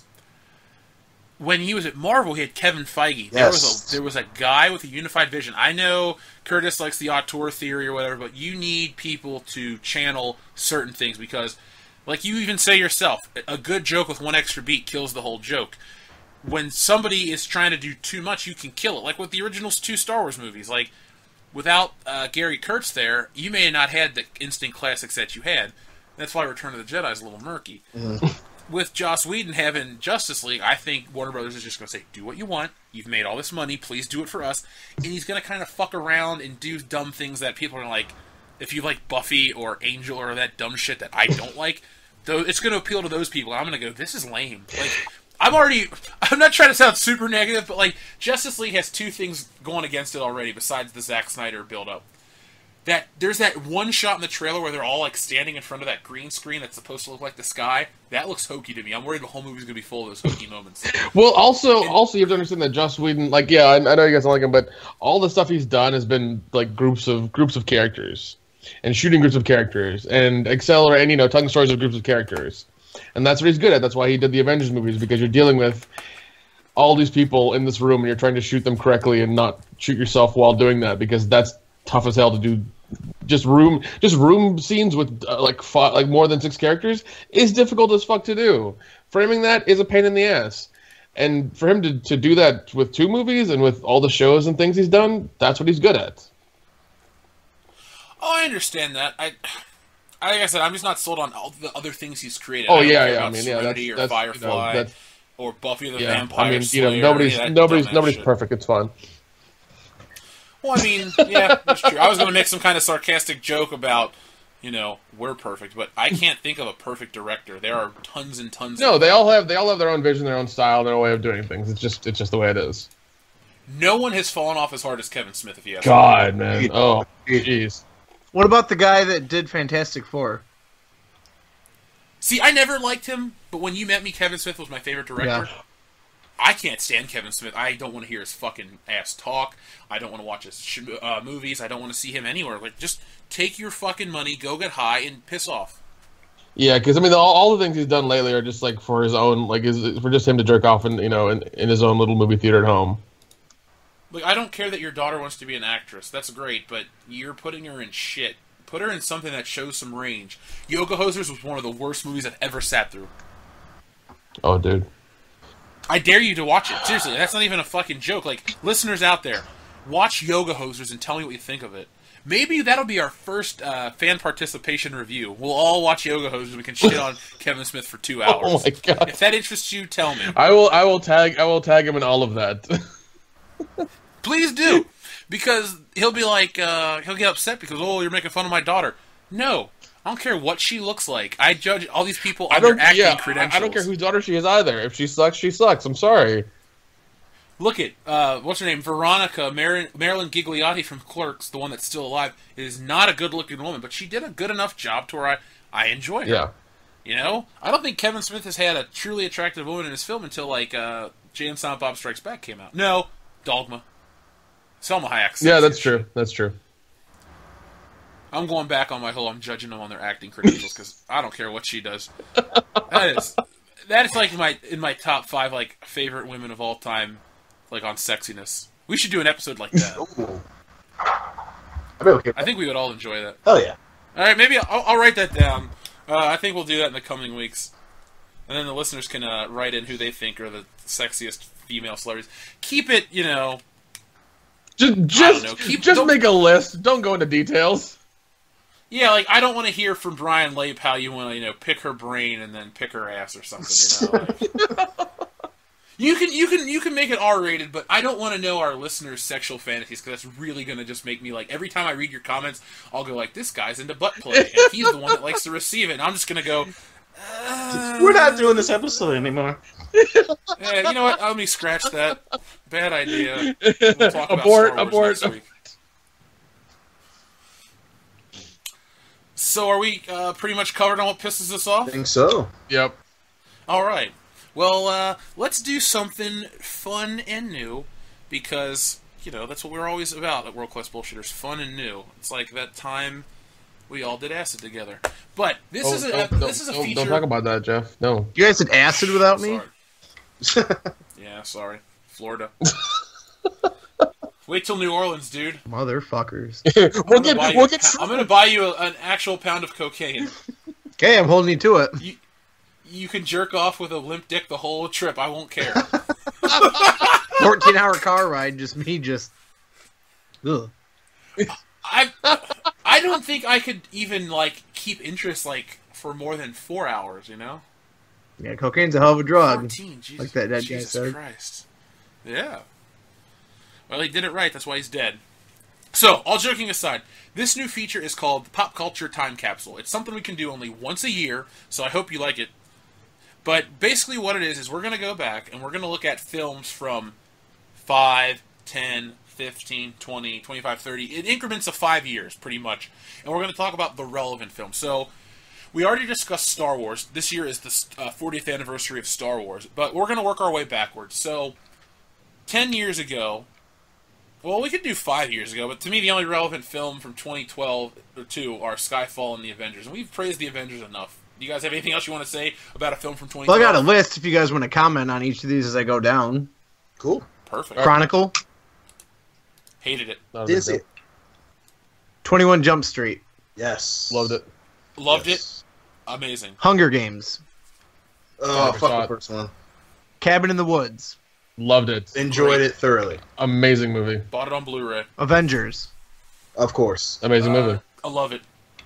Prometheus. Let down. It was just a letdown. I thought it was okay. I was gonna say, I watched it for the first time last. I saw Alien Covenant, and so I went back and watched Prometheus, and I loved it. I don't see why people don't like it. Same here. I walked out of the theater with Joel and my cousin Jason, and I just was like, what was so bad about that? Oh, it was great. Adam Sandler's That's My Boy. I enjoyed that movie. I did. Guilty pleasure. I love that movie. It normalizes incest, which is kind of weird. Like, the dad gets a boner when he's wrestling with his son, and then the sister fucks the brother, and it's just like, that's like Game of Thrones shit. I forgot about the dad boner. The parts of the movie I remember are like the New Kids on the Block tattoo, Han Solo burger, the part where Vanilla Ice shows up. Like, that's the shit I take away from that movie and go, that was actually pretty fucking funny. Yeah, he gets hit in the throat with a baseball. Adam Sandler going, "You okay, guy?" Magic Mike. I didn't see it. Never saw it. I'm a fan of Matthew McConaughey. I love Mcconaughey. I just don't want to have it be insinuated about his dick. No, you get to see like the area, his like butthole areola, because he's wearing a G-string, and you can see the. You mean the perianal skin? That's the technical name for it. Ted. Loved it. I like it. Yeah, good movie. I have a Ted action figure. I have it on It's a blue. doll. It talks. Amazing Spider-Man 1. Garbage. Listeners, you'll hear Spider-Man month coming soon, and Oh fuck! I forgot we gotta watch movie that one. apart. God damn it. Yeah, well, we're gonna start with Spider-Man 1 and 2, so Good. we're starting out strong. Dark Knight Rises. Loved it. Oh, Underrated. Yeah, it was amazing. You say amazing, I say good. Indiana Jones 4. Get out. Shit. That did not come out in 2012. Hey, Why is it on the 2012 list? you got the wrong list, motherfucker. Oh, He just wants to hear me scream about how my fucking heart was broken, and that's when I lost my innocence. You know, Shawn Michaels talks about losing his smile. That's when I lost mine. May 3rd, 2008. Fuck that movie. You lost your smile. I lost my respect for refrigerators. That's not even the part that bothers me. Django Like, Dion, you and I are gonna do a Unchained. Great movie. great Loved it. best Tarantino movie? Question I mark. might say I that's loved it. Tarantino's best, absolutely. Argument can be made. I love Pulp Fiction. I don't know. I'm torn. Django doesn't have a gimp in it. Nah. Yeah, and there's no. Weren't you there's no mad Bruce about all the Willis. dicks in bait? Well, my only question: if they came, would you have liked them more? Huh? You don't like the Gimp, but all the dicks in Baywatch bothered you? I was saying I don't like Pulp Fiction because of the gimp. Oh, gotcha. Sorry, I assumed a dude in tight ass leather. I thought that was your thing. So anyway, those are all the movies I got. But I want to make a point really quick. We had some listeners that said they didn't think any of us were Aliens fans. I've been working through the series. I own every Aliens movie on Blu-ray. Fantastic series, and maybe someday you guys can watch it too, and we can have a discussion because it's a fucking cool franchise. I'm starting to figure out. We'll get Joel involved because Aliens is his favorite movie ever made. Really, that's interesting because you usually And like it's his shit. all-time Oh, dude, I favorite. love part 2 so much. I really do. It was actually one of the first ones I watched from the series. To me, that's up there as one of the best sequels of all time. That's up there with Empire and Temple of Doom and Spider-Man 2 and stuff like that. That Yeah, no, fucking Aliens. I is started amazing. at Covenant, and then I went back and watched Prometheus, and so I was like, fuck, I might as well keep going back. So I just watched Alien Resurrection, which had some shitty 90s movie stuff in it, but, like, those movies have fantastic practical effects. Like, those creatures don't look like people in suits. They look like actual materialized beasts, and I can't think of any other movie that really has that kind of level of detail and grotesqueness and realism. Have you seen the first one? I haven't. I'm like I said, Well, everything you just said is going to go out the window, so be prepared. okay. Literally, they had to cut scenes out because it looks like a man in a suit. Like, remember the crab walk that you used to do in grade Yep. school? There's a scene where the alien crab walks across the floor, and the woman's crying her eyes out, and they deleted it because it's not scary. Well, that reminds me, I did But- read an interview with Hideo Kojima, and he was talking about when he first saw Alien, it was so horrifying until they actually showed the alien itself. But I haven't seen that film yet, so I'll get there. Well, yeah. I own it on Blu-ray, and I still haven't watched it. I've never seen it. I've only seen documentaries about Oh, it. it's great. The first one's fantastic. Sigourney Weaver, she kind of like sucks as an actress. She does the cliche '90s catchphrases. Okay, well, I mean, you've only watched Resurrection. You haven't watched the other ones yet.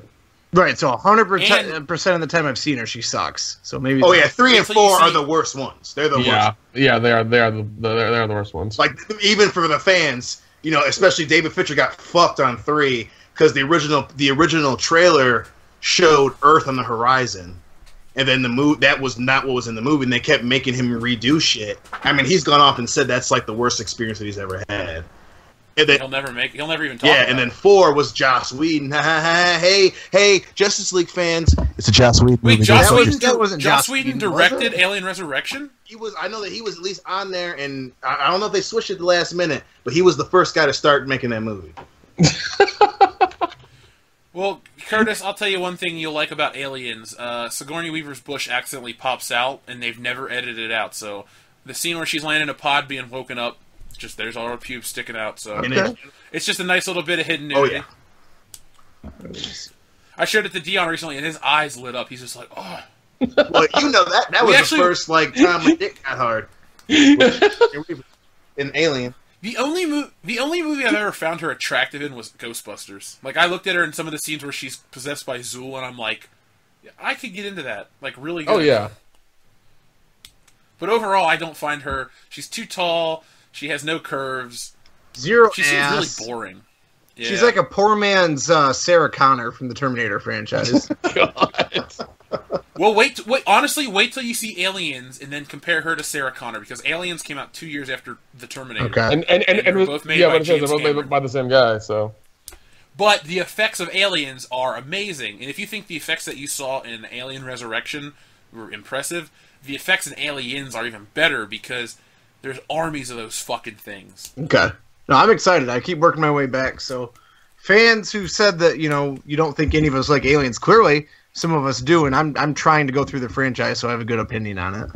But I like what I see. Now, real quick, before we leave 2012 for our time capsule, I'm just going to read the top 3 films of the year, box office wise. Avengers, 1.5 billion. Skyfall, 1.1 billion, and The Dark Knight Rises, 1.84 billion. Sorry, I was thrown off because they were both 1.08 in the number, and I was like, wait, what? How is Skyfall higher? But there's a 1 before that, so I messed up.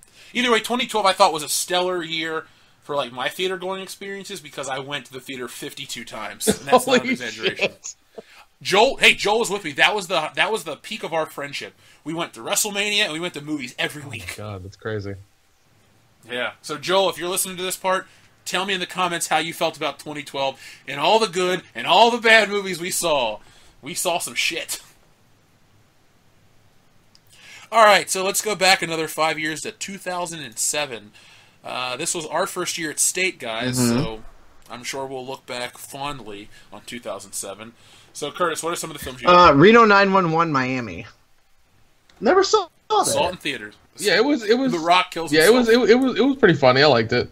I like the scene where they're fucking in the hotel room and the camera guy's watching, and then you realize you're watching 2 other people fuck, and it swings over to them, and it's just nasty and sloppy. And that was a great fake out. That was phenomenal. Were you a fan of that show? I was. I've come about my bicycle, you son of a bitch. I laughed way harder at that show than most other TV shows. It was great. You know the hot blonde lady cop? I wouldn't call her hot, but yeah. Well, she had her tits out, and that's what I was looking at when I was 13 years old. When she's on the show called The Goldbergs, and that's my new addiction. That show is amazing. So, listeners, if you're looking for a good sitcom to sit through on Hulu, The Goldbergs. There's not a bad episode. We got Jim Carrey's Number 23. Stupid as shit. Black Snake Moan. That was a good movie. Great. Way funnier than I thought it was going to be, and I always felt bad because as I was watching, I was just constantly laughing, which I don't think was supposed to be like the tone of the movie. But No. I enjoyed it. I saw it in theaters, and I really like Christina Ricci. Side note, my cousin dates the cousin of Christina Ricci. So Holy shit. if I ever need to reach her for some reason, You gotta pick me up off the floor because I've been Ricci. floored. Well, hey, I'm going to have Christina Ricci give you a personal... Ricci around. Oh. She doesn't do black guys, sorry. They're Italian. Well, isn't that in the movie? It's a movie, Oh, sir. I don't. Robert Downey Jr. really didn't build a suit of armor and fly around the world. Shit! I gotta get my money back. I'll give you $8 if you believe Iron Man was real. 300. Great movie. Fuck that I movie. enjoy hate it because I liked it when obviously I was a freshman in collge. Shooter. Pretty good. That was a good movie. That was a crazy conspiracy movie, but it was still like pretty damn fun. Only remember the part where Mark Wahlberg shoots the guy's arm off. Yeah. That's honestly, they're on like a mountain and he shoots the guy, and I'm like, ew. Yeah, like Adam Sandler's Reign Over Me. Ugh. Is that the movie with Don Yeah. Cheadle? Fuck Don Cheadle. oh come on, I hate him so he's such a much. good actor. One of the couple No, he's times not. where being John Cheadle Black works against you. Yeah, well, I'm of the mindset that Terrence Howard was the superior Jim Rhodes, so, but I'll be alone in that opinion. I'm cool with it. Spider-Man 3. Not as bad as the internet makes it out to be. Seriously, it's not a great movie, but the internet acts like it's the second coming of Satan or something. That movie was fucking broke my heart. It's trash. It was bad. I'm not going to defend it, but here's the thing. The movie starts out fine. It devolves over the period of the film. It doesn't start out bad and never pick up. It starts out great, then it shits the bed relatively, I'd say 2/3 of the way in, and then the rest is so bad it's offensive. Like, we're going to be reviewing it for Spider-Man month, and I'm going to honestly, during the commentary, go into detail why I think it's, a pretty bad film, but I'm going to, break it down as the film breaks down itself. So, if you like Spider-Man 3 or are on the fence of it, make sure you listen to that specific video, because I'm going to give you, I think, the most critical look on Spider-Man 3 that's ever existed. Put it like that. Fantastic Four Part 2. No. Spider-Man 3 is way better. And I've seen both of those in Silver theaters. Surfer. Yeah, played by Doug Jones. God, I love him. He's amazing, but that movie was shit. Doug Jones. It was, and so was Ghost Rider. Speaking of Samuel L. Jackson, 1408. Meh. Stupid ass movie. It was basically like a Shining copy. Like it was about a hotel Stephen room. King write that Stephen movie? King wrote it. I was like, this sounds fucking familiar. I guess when you're high on coke, you kind of forget what And you've done. that's one thing.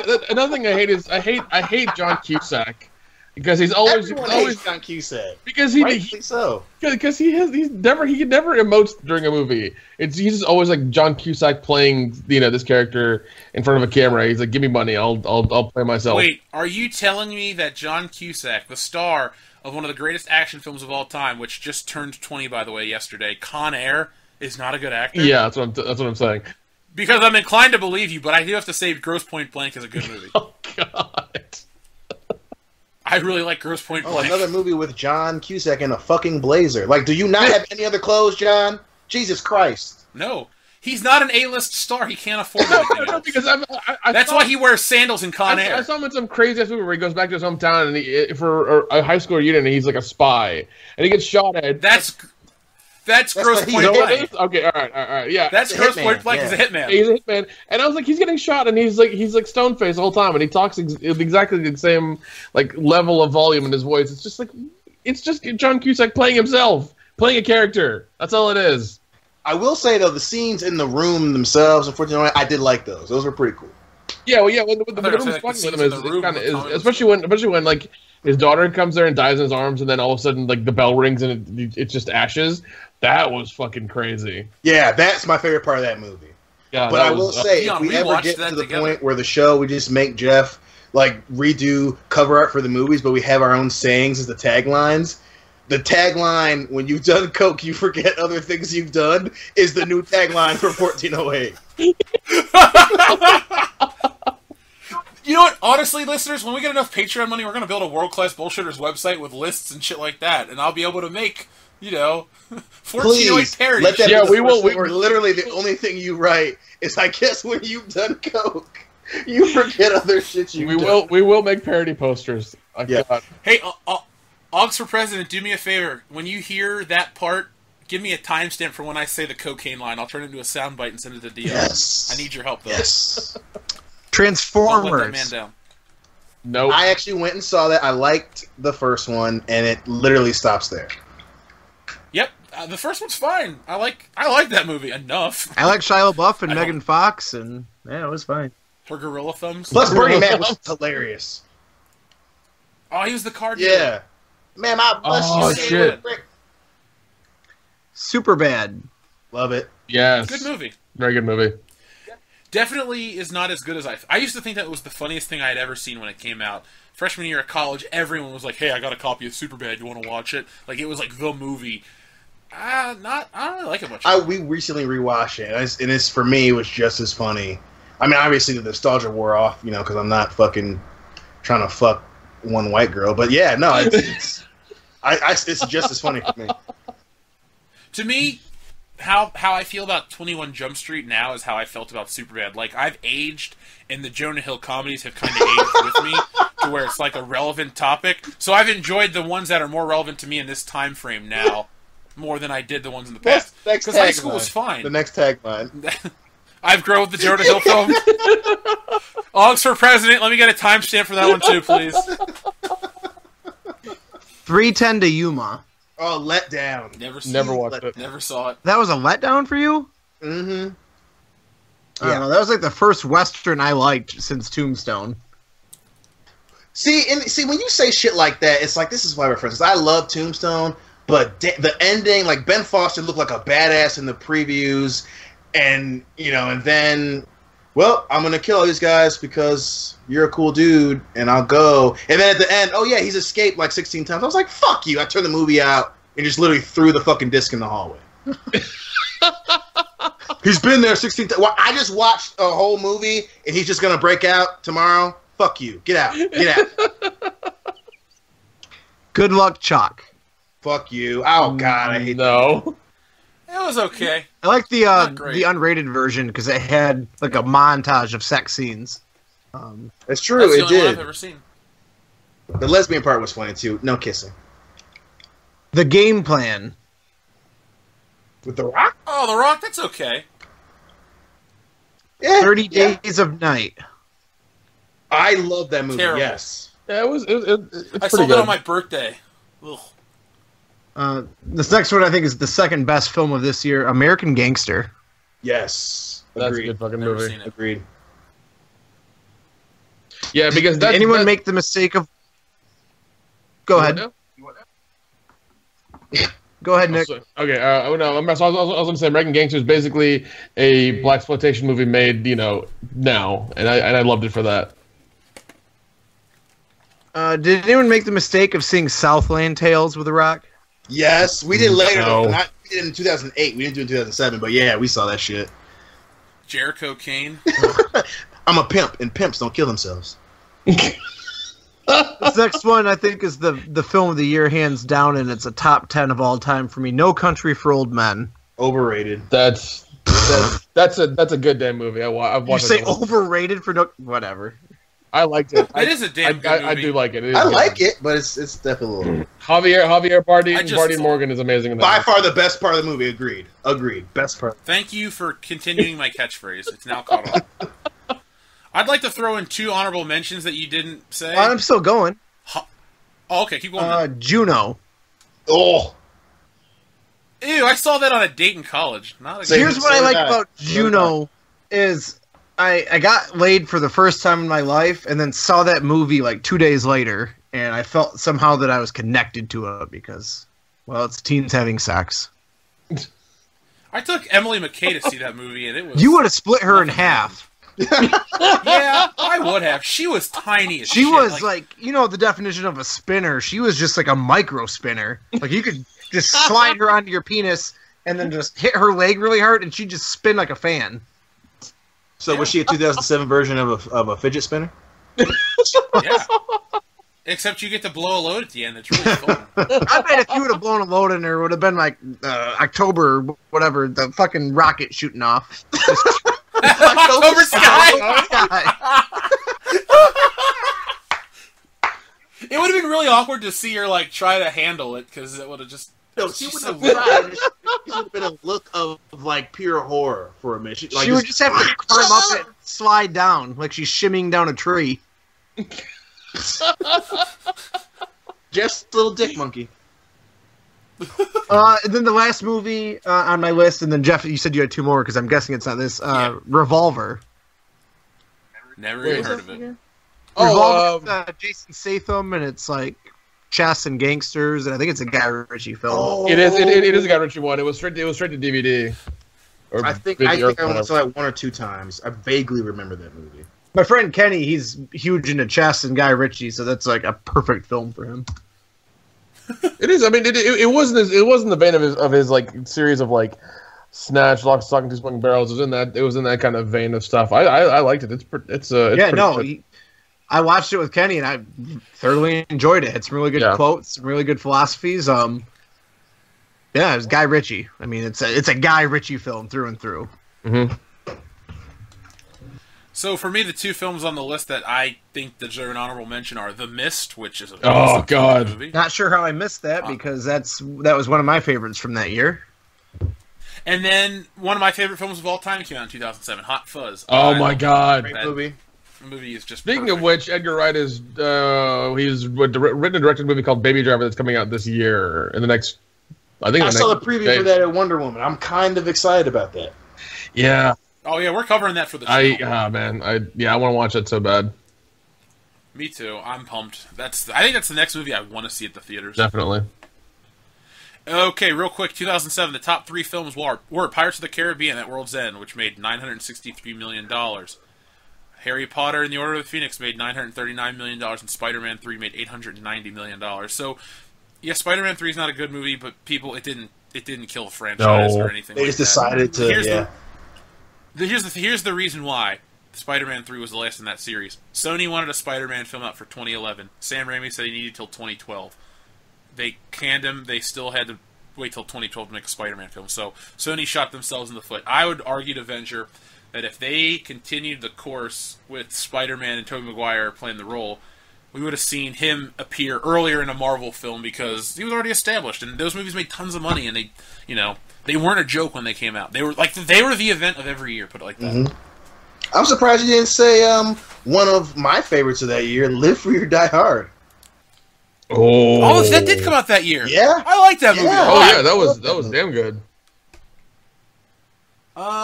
Third best Die Hard movie in my opinion. Hey, you and I have gone over that a bunch of times, dude. I could agree with that. I agree with Jeff. Holy fuck! But yeah, man, no, I fucking love Live Free or Die Hard. So, do you guys want to jump back to 2002, which to me was a really strong... To me, 2002 was the first year in my life where I was like, man, there are so many movies I gotta see. Let's do it. Because as a little kid, you didn't really go to the theater much, but I was, 13, 14 years old, and there were just so many movies that came out that I went, like, I gotta see this. Like, this is, the next big thing. This is the Brock Lesnar of the cinematic. Oh, see, I did 4 years. I did 2012, 2007, 2002, and 1997. And I thought the batch of movies that I had seen from 2002 was the weakest out of all 4. So Really? I'd be curious to see what you come up with. But do you want me to run through my list really quick of films I remember seeing? Oh, yeah, and just real quick, these aren't movies that I thought after seeing them were amazing, but back then I was so excited for so many movies. It was the first year where I wanted to go to the theater 10 times. Before that, it was like, oh, I want to see, a James Bond movie. That's all I would see the whole year. Sure. So yeah, feel free to afterward throw in the ones that I didn't say, because I only picked ones that I had watched myself. But original Spider-Man. Hell yeah. Great movie. 8 Mile. Never watched it. Never ever watched it. The ending's good, but the whole movie, I remember watching it. I didn't watch it in theaters, thank fucking God, but when I think a friend let me borrow it, and I was so, I literally could just watch the last 10 minutes and been totally okay with that. So you're telling me you're not a fan of Cheddar Bob? All I'm saying is, Mom Spaghetti. The only thing I remember from that movie is him walking into his trailer and his mom getting fucked. The only thing I remember from that. Brittany Murphy was pretty sexy, as a person, and she was in that movie. R.I.P. So. Yeah, I really wish she didn't die, because she'd be on my list of bangable celebrities, but she's dead now, so... She could still be on the list. I have just as good a chance of sleeping with her now that she's dead than when she was alive. There you go. But no chance of her reporting you for rape. So, Resident Evil 3. Ugh. Never seen it. Oh, is that 3? No, excuse me. Resident Evil 1. I was looking at the rating that I put next to it. Resident Evil 1, I loved it. Oh, yeah. The only good one in the entire franchise. Yep. I've only seen bits and pieces, and I liked it enough. Oh, the movie had a bush shot in it, so to tie the theme of this episode together. Yep. Yeah. Well, I'm all about the bush shots. I'm with you on that one, brother. 28 Days Later.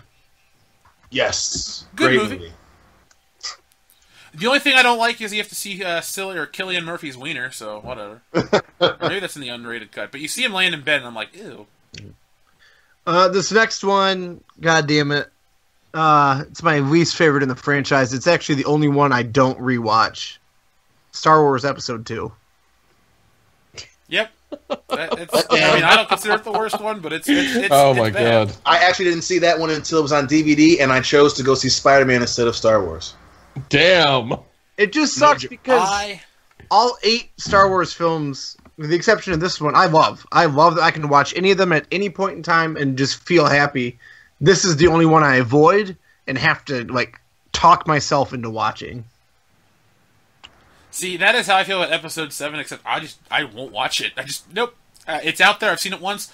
Enough. But to go on episode 2, I was kind of excited for this one because I hated episode 1, but I thought Obi-Wan Kenobi was cool, and I liked Jango Fett because I liked Boba Fett. So I was kind of excited to see this movie, and I left the theater going, I guess it was okay and better than episode 1, but I never owned it until the Blu-rays came out like that, and I only watched it. I think I've seen episode 2 maybe 5 times in my whole life. Whenever we would, it's not memorable. Yeah, but whenever we would watch it as kids, obviously when we got them all, we'd watch them all in one sitting. And as a kid, I liked it, but then as I got older, I was like, yeah, this isn't that good. But I'll never forget the scene that, to this day, my sister and I still laugh at, is fucking Anakin and Padme are in front of that fire, and he's just like, we could keep it a secret. I laugh my ass off at that scene every fucking time. It's so out of place and hilarious. We can keep it and he has that look on his face like a kid. We can keep it a secret. Oh, it's so goddamn funny. For me, when I went to that Star Wars exhibit, there were so many of the costumes from Star Wars Episode 2, and I was so bored. The shit they focused on in the movie, like the pageantry of Padme and Coruscant and all that, was so boring. The only cool things about that movie were like the chase on Coruscant in the opening, and Geonosis. The sound effects in Not this even movie are that. fucking phenomenal. True, the Ben Burtt, that asteroid scene. Oh my god. Was awesome, sound wise. Well, yeah, the chase, like, just the different sounds, the different taxis and ships we're making, like, just, I've never heard anything like that. And then, like you said, the asteroid scene with those detonators, just phenomenal. Seismic charges. I gotta say, that character Wat Tambor, the guy that has to adjust the things on his chest to talk. Yep. I thought that guy sounded cool. Never bought the toy. I have no interest in it, but it's like, wah, wah, wah, wah, wah. And I just thought that sounded really cool to me. Yep. Next movie is What else you got? Signs. Never saw it. Weirdly I like. funny, but I did like that movie. I did like it. It scared the shit out of me. The whole movie, you don't actually see the alien until they're watching the news. And they have that birthday party footage. Like, Yeah. that was... No, and another scene was like the kid against, they were in the basement and the kid is against the grate and all of a sudden you see the hand move and touch the kid and it's like, nope, fuck that. Yep. I think this was when M. Night Shyamalan was at the top of his game. He had Sixth Sense and this. Both did stuff in film that I had never seen before. Amazing. When was Unbreakable then? Was Unbreakable after this? Or was it before? Yeah. No, it's 2000. Before, like 2001, I think. It was the year. Okay. Just 2000. Okay. Next one, The Scorpion King. Nope. Guilty pleasure. Love it. Nope. Same here. I saw it the first night it came out, and I liked it back then, but I haven't seen it in 15 years. So I just love the I don't know how I blooper feel where he's about it fighting Michael Clark Duncan and he fucking elbows him in the head and knocks him on his ass. I love that as much as I love the movie. This is my least favorite of the three, but Austin Powers in Goldmember. If anyone said it's their favorite of the three, they deserve to get shot in the fucking leg. Yeah, I'm with you on that deal. Yeah, I agree with same you. here. For once. Yeah, it's okay. That movie, the first one is good, the second one's incredible, and then the third one is shit. Yeah. It's overly self-indulgent. The jokes don't hit. Beyonce sucks. Oh, she's a terrible. The part where they're doing the written word part of the jokes are being blocked out by shit. That's the most cringeworthy part of that movie. I'm just like, this is supposed to be a joke, right? And she's like, no, and moves it. I'm like, wow, who okayed this part of the movie? Mike Myers' hubris. This was the beginning of the end for my man Mike. Ghost Ship. Does anyone remember that movie? Yeah, I remember Ghost Yes. Ship. That's a guilty Yes. pleasure. Beginning is cool. Is that the movie where? Is it the movie where the cord rips people in half? Yeah. Yeah, and like, you know, the guy, like the I guess the demon who runs the ship always like gets for people to like get on there and die and stuff. It's it's such a guilty pleasure. It's such a shit movie though. It has a bitchin' theme song though, that rock song, Not Falling or whatever. Yeah. Have you guys seen Adam Sandler's serious film Punch Drunk Love? No, No, refuse. I'm not. Nope. Surprisingly awesome. Yeah, I mean, if you ever just have a few hours and want to see if he can actually act and not just do fart jokes, I'd watch that one. Is that the one where he's like, I have the power of love and it makes me stronger than anything? I don't think so. Okay. 1 Hour Photo, another comedian turned serious role. Yeah. God Awesome. damn it, man. Fucking Robin Williams, man. Yes. Oh, shit. Yeah. The Mothman Prophecies. Oh, fuck yes. Love that movie. I love that movie. Scared the shit I out love of the me. real conspiracy of the Mothman. Yeah, that got me and my friends all into looking up like conspiracy theories. Yeah, that movie did scare the fuck out of me. Even when I went home afterwards, I was like, I have to put the nightlight on. I can't sleep properly. Yep. Hey, Lendenfield, did you ever see the documentary In Search of the Mothman? It's like 3 hours I long. think so. We were No. obsessed We watched with it together. Mothman after we saw that. Watch that one together. Yeah, we did, because we like looked over at each other. It was like 1 a.m. We were like, this is kind of Yeah. It was like it was Cuck and me, you and Jake, I think, that all watched it together. And that town does a festival every year for the Mothman. Yeah, no, they believe. I mean, that's why I love it. They it could be real, whatever. But I mean, that's a real thing down there. Yep. You guys ever seen the documentary In Search of the Jersey Devil? No. Yes, I did see that.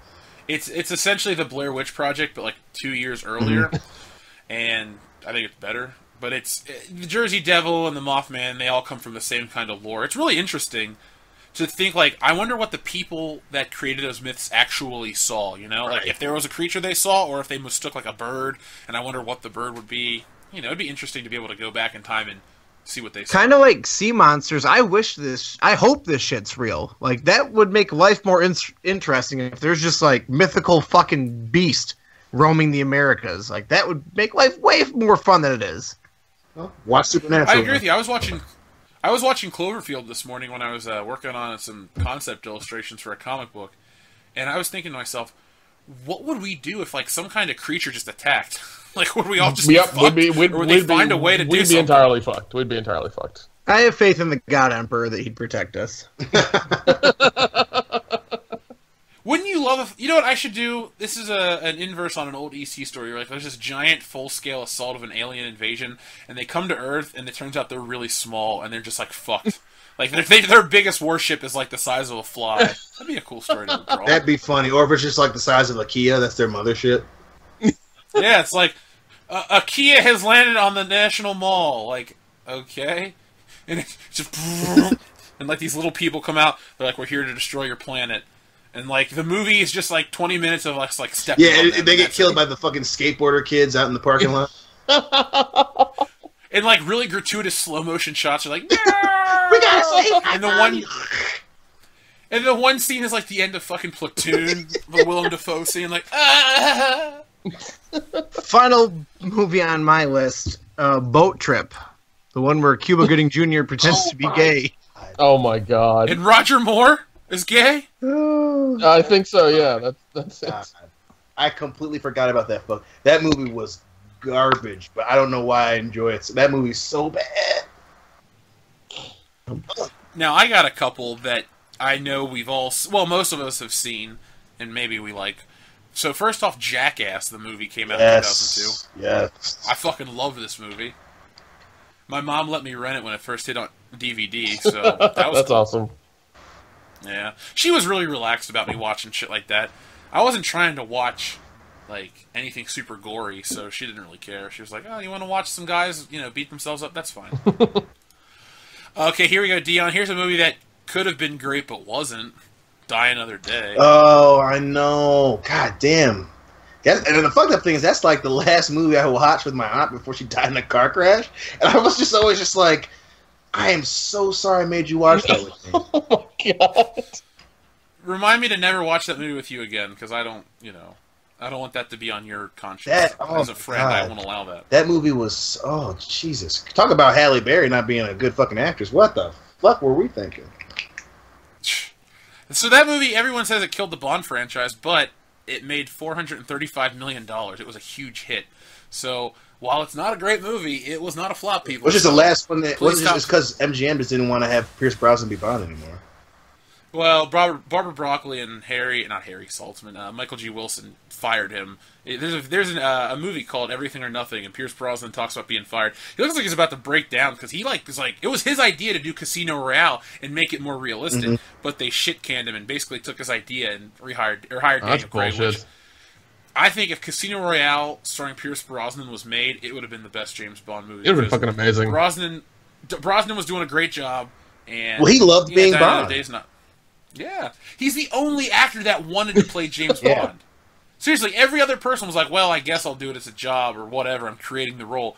He was the one, there's an interview, he's like, yeah, I was a kid and I went to see Goldfinger in theaters and it was my dream to play James Bond.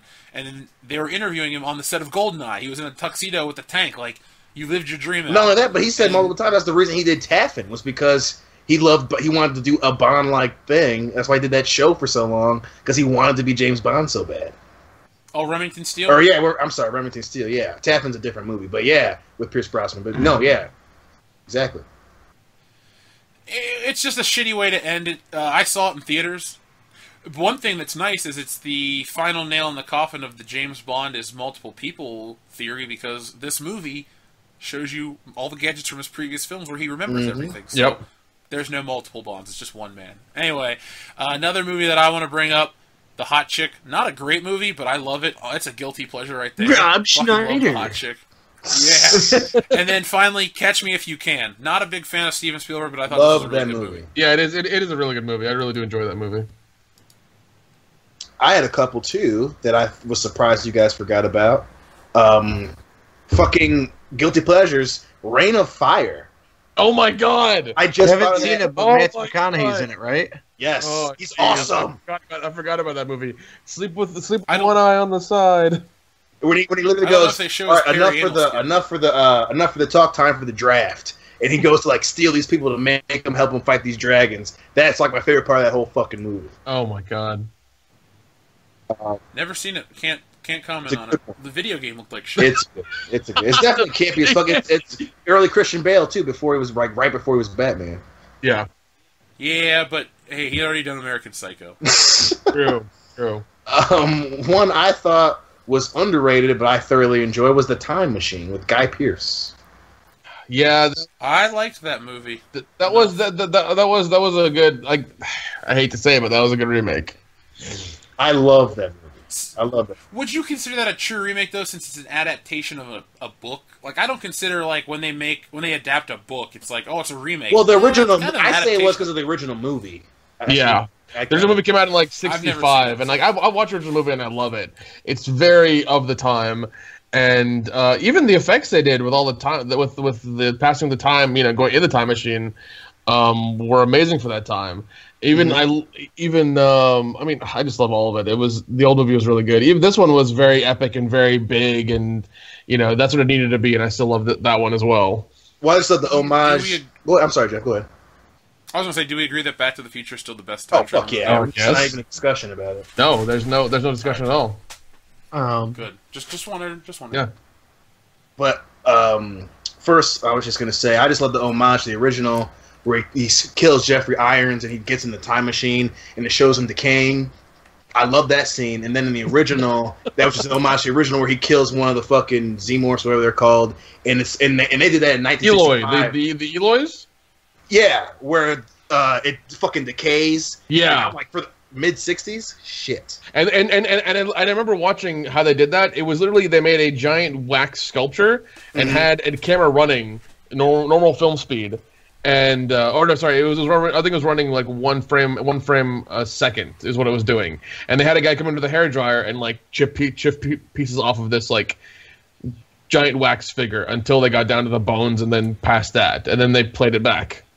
That is so awesome. And it was just the amount of time they did for that one effect was fucking ridiculous, but it plays so well. Yeah, just like at the end of Raiders of the Lost Ark. Very much like that. Very much like that. And then the last two, this is more personal for me. Blade 2, I fucking love that movie. Oh my god. Such a good movie. And, of course, another guilty pleasure. I know it affected a few people that we know. Triple X. Somebody gave me a copy of that on DVD, and I hate it. My mom loves that movie. Like, she loves that movie, and I enjoy it. But she, for some reason, she likes Vin Diesel. But if there's any movie that gets middle-aged women creamy in the front of their panties, it's fucking movies like Triple X. Oh my god! I've never seen it. I seriously haven't. Let's move on to 1997. So what do you got, Curtis Landis? Titanic. Saw it in theaters. Fucking hated it. I loved it. I As don't a like kid, James I Cameron, loved but that's a good fucking movie. There's no bush shot. There's tits, and that's nice. But There's like Bush. They show Bush. everything. I watched that Titanic tape on repeat. They do not show Kate Winslet's bush. She shows it in other movies, and it's a nice one. But Titanic is PG-13. It is absolutely not PG-13, is it? Yeah, Titanic's PG-13. All right. I love how I can actually hear the typing in the he's like, background. motherfucker. That's crazy, because how do they show tits in a PG-13 Yep, movie? PG-13, 1997. Oh yeah. 3 hours and 15 minutes. Fuck that. That Well, I movie- mean, I mean, the MPAA wasn't as much of assholes as they are now. Like, you know, now if you have to pay, if any big studio pays them enough, they can put whatever the hell they want in there and call it PG-13. So, Well, Titanic was originally rated R, and then right before it came out, it got dropped to PG-13, and I guess there was a big scandal, according to these articles I'm looking at. Anyway, Alien Resurrection. Ugh, no, Never seen it. Nope. Goodwill Hunting. never saw it.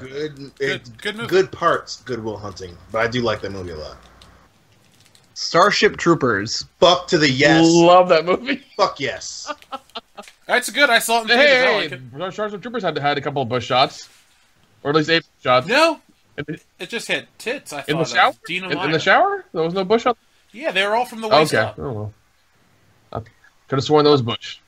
Batman and Robin. Guilty pleasure. Not the worst made Batman Nope. film. I'm gonna still say Batman Returns is the worst one. Lost Highway. No Never heard idea of what it. that is. Yeah. David Lynch. It's one of my favorites of all time. Not a David Lynch fan. I like him. Con Air. Yes. Yes. Yeah. Oh my god. Another one of many great Cage movies from 1997. I fucking own the Blu-ray. I love it. What is it? Johnny 23 was. Mm-hmm. God, I loved all those guys. Oh, gee. Cyrus the Cyrus Virus. the Virus. Yep. Grissom. What about Gattaca? Yeah, hate I watched that. movie. No, I watched fucking that. hate that movie. I like that movie a lot. I would watch that. I would actually watch that quite a bit when that came out. I'd love that movie. Never seen it. Don't. Contact. Yep. I love that hate movie. that I movie. really like that movie. Yeah. Really good movie. The original Austin Powers. Great movie. Great movie. Yeah. Fantastic. Good movie. Donnie Brasco. Jeff, you and I watched this on our Virginia trip, was it? That's a- Yeah, that movie was That fucking is a awesome. good fucking movie. What is it? Al Pacino and Johnny Depp? Yep. Yeah. Good movie. And it's the one Johnny Depp film where he doesn't act like Johnny Depp, so that was Yeah. nice. Yeah. Event Horizon. Underrated. Yes. That's a good movie. That's Oh, scary. that movie scared the fuck out of me as a kid. Yeah. Under fucking rated. I hate how underrated it is. Yeah. Oh, go ahead. I mean, it does suck, and I mean, I think something else came out around it or whatever, but yeah, it's kind of got a cult following now, and I mean, it's people love it. It's a good movie. Liar, Liar. Jim Carrey's second best movie. Love it. Yeah. Dumb and Dumber's my favorite. I think Dumb and Dumber's the best. Yes. I guess. I don't know. Do I like Liar Liar more than I like Barely beats The Mask. Ace Ventura 1 or The Barely Mask? beats The Mask. I'm just gonna go with what you said. Second best Jim Carrey movie. I love the fucking ending. Mortal Kombat Annihilation. Guilty pleasure, Hot but it's garbage. dog shit. Speaking of Mortal Kombat listeners, Saturday morning, look for a Mortal Kombat commentary. Nice. Dion, Spawn. Yes, That was a good hoping movie. you'd say that. I love you. Thank you for that. I appreciate it. No problem. I loved that movie as a kid. We had a little shitty ass convenience store, and they used to rent movies, and I'd rent that like every weekend for a few months. Yes. I bought it on Blu-ray. I think I saw it in Best Buy. Haley and I were there, and some other dude was going to pick it up, and I literally grabbed it and snatched it out of his hands. I was like, "Get the fuck out!" I didn't say "Get the fuck out of here," but I snatched it out of his hands and walked away. Oh, jeez. Not even kidding. Spice World. Oh my god! Fuck that movie. Diane. I have horrible memories of that movie. But Sporty Spice's nipples are always hard, so I'm okay with that. That's why Eddie Murphy liked her. Beverly Hills Ninja. Yeah. I love that movie. And then a movie you guys have never seen, but hopefully a listener out there has. End of Evangelion, my favorite movie of all time. If you've seen it, tell me in the comments. What's it Jeff, called? do you got any more films, Jeff? I do, because 1997 was a fucking stacked Yes. year for movies. I remember just like renting a ton of movies in early '98 because it was all the shit that had come out the year before. So real quick, honorable mention: Jackie Chan's First Strike. Good movie. Not saying it's amazing, but it's a lot of fun. Special edition of Star Wars came out that Yes. year, and I saw that in theaters. So that was a And on life-changing event. VHS. Oh, yeah. Vegas Vacation. I love that Oh, movie. shit. I think all the Chevy Chase vacation movies are fucking phenomenal. Nick Papa Giorgio. Here's one that you guys have never seen that I used to watch a lot as a kid. Romy and Michelle's High School Reunion. I've seen that once. Now here's a movie that doesn't have Bush in it, but the chick would go on to have a giant one, Volcano. That movie was cool. Oh my god. I love. Oh, yes. no. Volcano. Tommy Lee Jones. Tommy Lee Oh Jones. shit. Don Cheadle. Don Cheadle. Oh fuck. Now I never did see Dante's Peak, but I think that came out the same year. it as well. was. I think it was 98. I want to say. Yeah, and it had Pierce Brosnan in it. I didn't like that though, honestly, because I'd watch Volcano and I watched Dante Speak, and I was like, this is not that fun.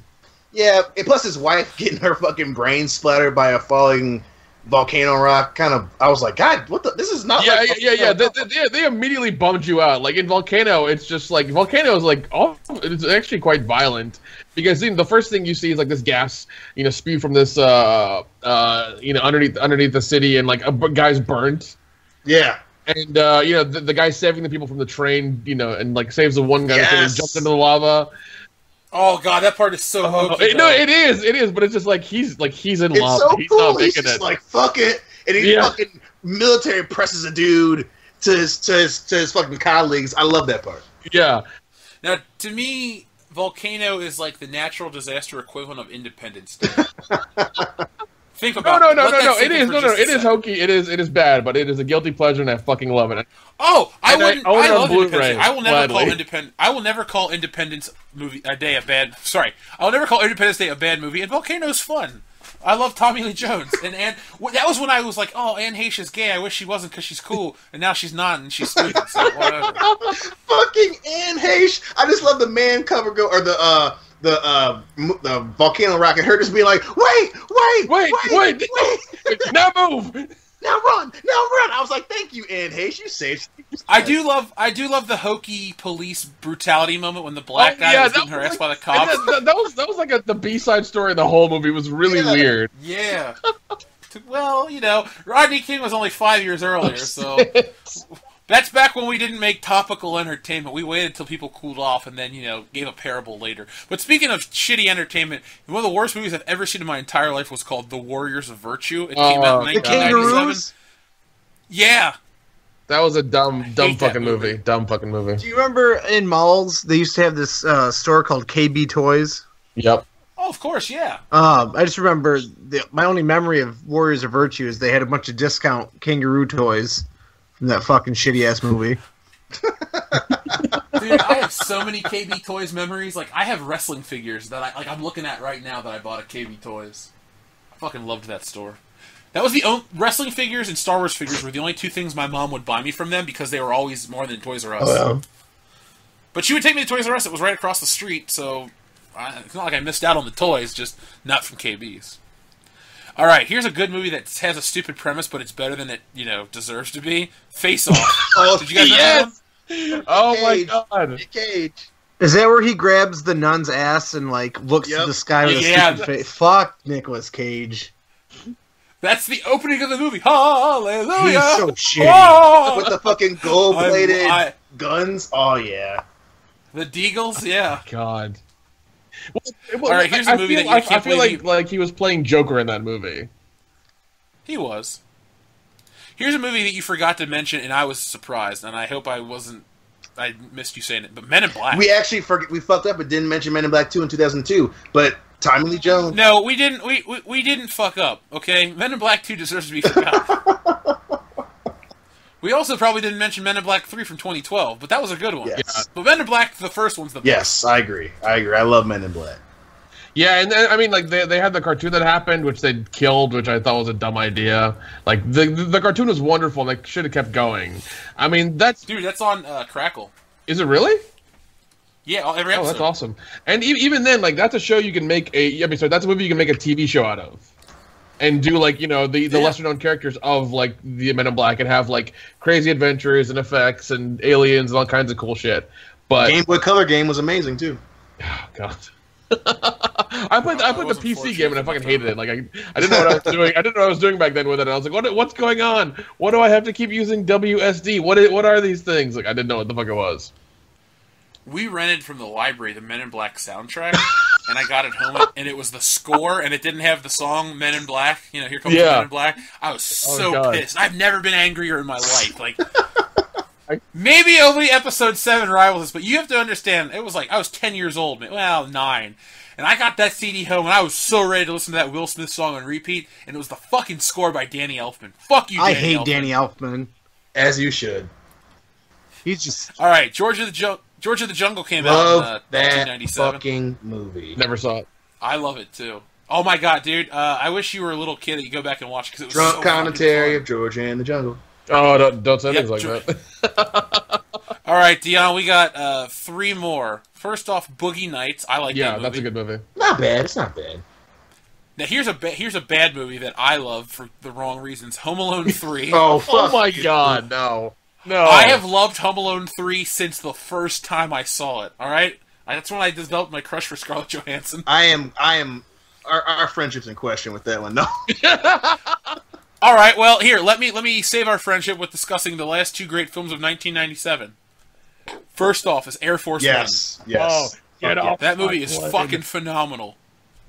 I used to watch that movie all the time. I think that's my third favorite Harrison Ford. One of the first DVDs I ever bought was that. It's so good. It had an amazing cast. It had Harrison Ford, Gary Oldman, Glenn Close, William H. Macy was amazing. Yeah. Yes. And that movie was a huge hit too. It made $315 million in 1997 money, son. Yeah, that's a lot. And then finally, the last movie I'm going to mention made more money than that, and it's Tomorrow Never Dies. I think it's one of the better James Bond movies. I like it a lot. Was Tomorrow Never Dies about the guy who kept creating the fake news or whatever? Yep. The thing is, that movie's so relevant today, unlike many of the other James Bond movies, which like, we're dealing with the solar energy crisis, or oil tankers getting kidnapped. No, but dealing with fake news is an everyday problem. I think, if they ever need to remake a Bond movie, a Tomorrow Never Dies remake in the modern era with social media and stuff would be a really amazing film. But you need to bring back Pierce Brosnan, because fuck Daniel Craig. Yeah, definitely. 92, did you have anything, Curtis? No, I thought we were only going back to 97. I'm sorry. Oh, that's cool. I'll just read a couple of quick notable films, and then we'll do our Patreon thing and get this baby going. Aladdin came out in 1992. Fuck yes. I thought that was an amazing one of the best movie. Disney films of all time. I would argue it's the best. That and The Lion King. I like Fox and the Hound is my personal favorite Disney. I have that on tape, and I don't think I ever watched it as a kid. It's really sad because it's just about a friendship ending. Like, that's the moral of the story, is sometimes friends grow apart. Now I have to watch it, because that's how I want to spend my weekend. Depressed. Here we go. This movie has a bush shot, and it's famous for it. Basic Instinct. Oh, yeah. Lethal Weapon 3. My favorite one. Batman Returns. I am one of the minority that like Batman Returns. No, I do like that. A Few Good Men. Not bad movie. The ending's great, but the whole movie's long as fuck. And my personal favorite of the entire year, and maybe the entire decade, Wayne's World. Great movie. Yes. I'm just reading the top 10s to get through the year. Now, we'll go back. I got a few more to read. So we're even going back for 30 years to 1987. Now, Dion. Yes. The highest-grossing film of 1987 was Three Men and a Baby with $167 million. What? Yeah, that was the highest-grossing film. What? Fatal Attraction was the second highest-grossing film with $156 million. God damn.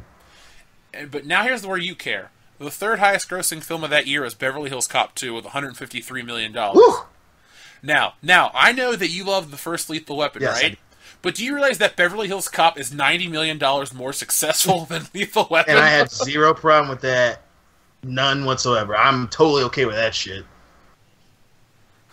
I do think Lethal Weapon is great, but damn, I can't believe Beverly Hills Cop 2 is that much more successful. As much as I will say Lethal Weapon's underrated, very much so, but still, I'm okay. I'm so okay with that.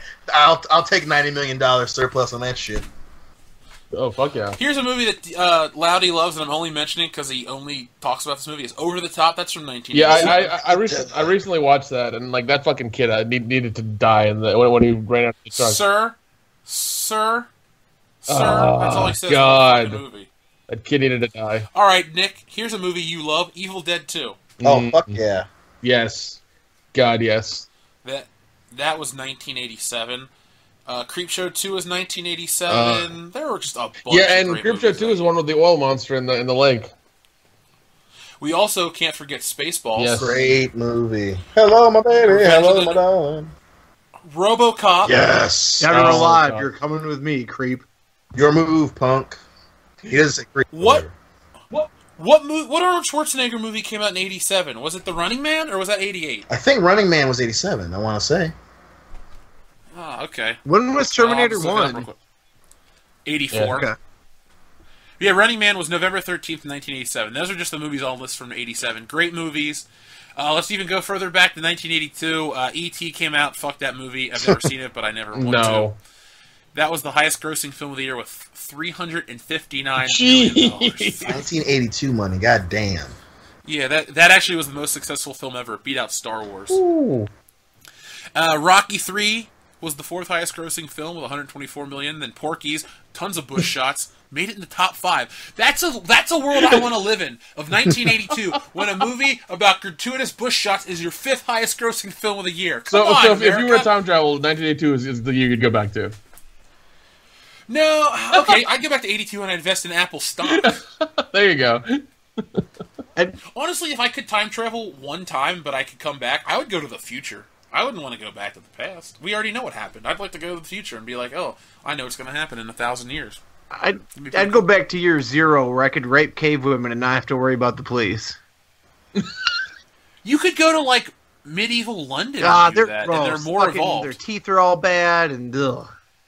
So cave women have clean, pearly whites? It's as close as I can get to fucking an animal without feeling shame, okay? There's some chicks in Cincinnati you could Oh, fucking God. Yeah, so the some in Tennessee as well. There are plenty of those in Michigan, don't worry. The ham beast. Okay, Dion, Star Trek Wrath of Khan. Yes. 48 Hours, Poltergeist, Ooh. and Annie. Oh, fuck yeah. I hate Annie. That's a terrible I don't like Poltergeist, Annie, man. but Poltergeist is a good fucking movie. Great. Oh, Poltergeist is one of the all-time great horror. Dude, it's like the practical effects and everything. Like it's great. And the shit that happened I in put it real up life there. is what made it even further awesome. Yeah. I'd say Poltergeist is one of the all-time great movies in general. Yeah. I agree. All right, Nick, you're about to have your mind blown. You know on the exact same date, Blade Runner and The Thing were released? Oh my God. What? June 25th, 1982. Holy those shit! films were both released. Do you by chance have the money that those movies made that weekend? Do you have that stat? I don't, but I can tell you this real quick. June 1982 is arguably the most stacked month in history. Listen to this. You had Poltergeist and Star Trek II: The Wrath of Khan released on the same day. The following weekend you had E.T. and Grease 2. The following weekend you had Annie. And then on June 25th you had Blade Runner, Megaforce, and The Thing. Come on now. For 1 month, you have like 5 of those movies are fucking instant classics. That's awesome. That's crazy. And you also had in 1982, you had Fast Times at Ridgemont High, Friday the 13th Part 3, and Pink Floyd's The Wall. Nice. And you also had Halloween 3, Season of the Witch, which is a terrible movie. Oh, Nick. Creep Show 1 came out. Fuck yeah, Creep Show is one of my favorites of that year. Nice. And Slumber Party Massacre. Oh, So Slumber Party Massacre. Fucking love that movie so much. you should go out and watch Strip Club Massacre, listeners. Nick made a movie, and it's amazing. Nick, did I tell you that I was at the local video rental place, and out of nowhere, I fucking came across Strip Club Massacre? Are you serious? Yeah, and it was at a Family Video, and on their like the placemat on the counter, like it had like the top 5 releases for this month, and Strip Club Massacre was on it. That's hilarious. That's awesome. Fucking hilarious. Oh man, I'm proud of you, man. that makes me feel good. And finally, for our last year of Time Capsule, because I'll never do more than 40 years, because who gives a shit about You Only Live Twice from 1967? But Star Wars, Smokey and the Bandit, Close Encounters of the Third Kind, Saturday Night Fever, and The Spy Who Loved Me all were released in 1977. God damn. I'm sure I'm missing some, but 1977 was a stacked year as well. Star Wars made $307 million in 1977 money, when movie tickets were like $2 each. So that's like 150 million people saw that movie, if you break it down to that. I do have the numbers for the first weekend of The Thing and Blade Runner.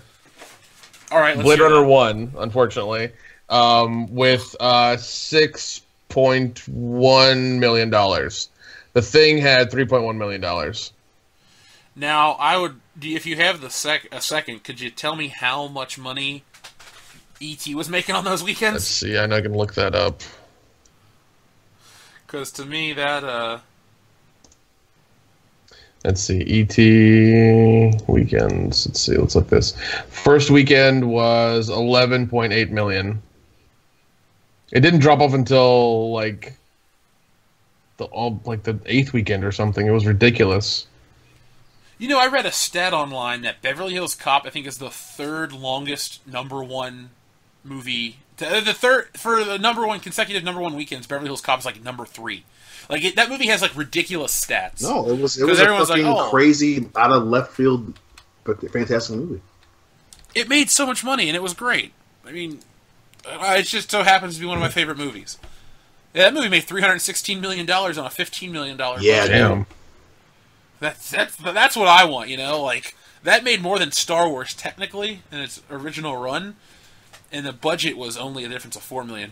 Yeah, E.T.'s budget was $10.5 million, and it made total worldwide gross was $792 million. Fuck me, man. Yeah. Alright, so this episode's running a little long, but we have to make good on our word to our Patreon subscribers. So listeners, if you would like to be able to control world-class bullshitters from behind the shadows, make sure to donate to Patreon. Based on the tier levels that you donate, you can have up to 1 topic per episode discussed. So this comes from our good friend Justin Beck. We're going to go round table. I'm going to start answering first, and then we'll go Nick, and then we'll go Dion. They'll end with Curtis Lindenfield. But the question this week from Justin Beck is, best rogue gallery, Spider-Man or Batman? And then, in addition, which villain from one or both rogue galleries would be good for a movie that hasn't been adapted already? So, I will say I enjoy the Spider-Man rogue gallery more than the Batman rogues gallery because, while the Joker is the greatest comic book villain of all time, Batman's 2 and 3... basically, numbers 2 through 10 of Batman pale in comparison to numbers 2 through 10 of Spider-Man.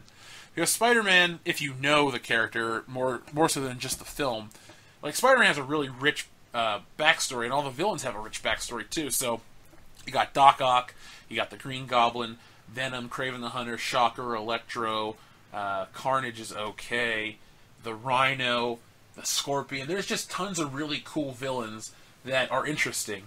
Now Batman has great villains, but like the Riddler, you have Mr. Freeze, who's kind of a joke.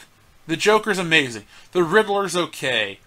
And Ra's al Ghul. But, like, Catwoman's not really a villain, you know? So, we're getting into that weird gray area. But other than that, I can't, like, the Clock King's kind of lame. You know? And the robot from the animated series and stuff. I think Spider-Man has a stronger roster. But Batman has the best one. Nick, what do you think? First off, what the hell's a rogue gallery? Rogues Gallery is just the bad guys. Oh, okay. Had no idea what that was. And please repeat the question. Who has the better Rogues Gallery, Spider-Man or Batman? And in addition, which bad guy would you like to see adapted to film that hasn't been done before? I'm gonna go with Batman just because of the second part of that question. I want Clayface to be in a movie with Batman so fucking bad. He scared the shit out of me as a kid whenever I watched the cartoon, and I want a real life version of that in a movie so bad. Oh, to answer Justin's question earlier too, just to go back, I'd like to see the Scorpion adapted to a Spider-Man film. If they do it just like the comic book, where J. Jonah Jameson, Goggin? manipulates a stupid guy into putting on the costume, which it basically adheres to his body and he can't take it off. And then he wants to kill Jameson, and Spider-Man has to save Jameson. It would be really interesting to see the dynamic of the thing I created wants to kill me, and the thing I hate has to save me. That's pretty good.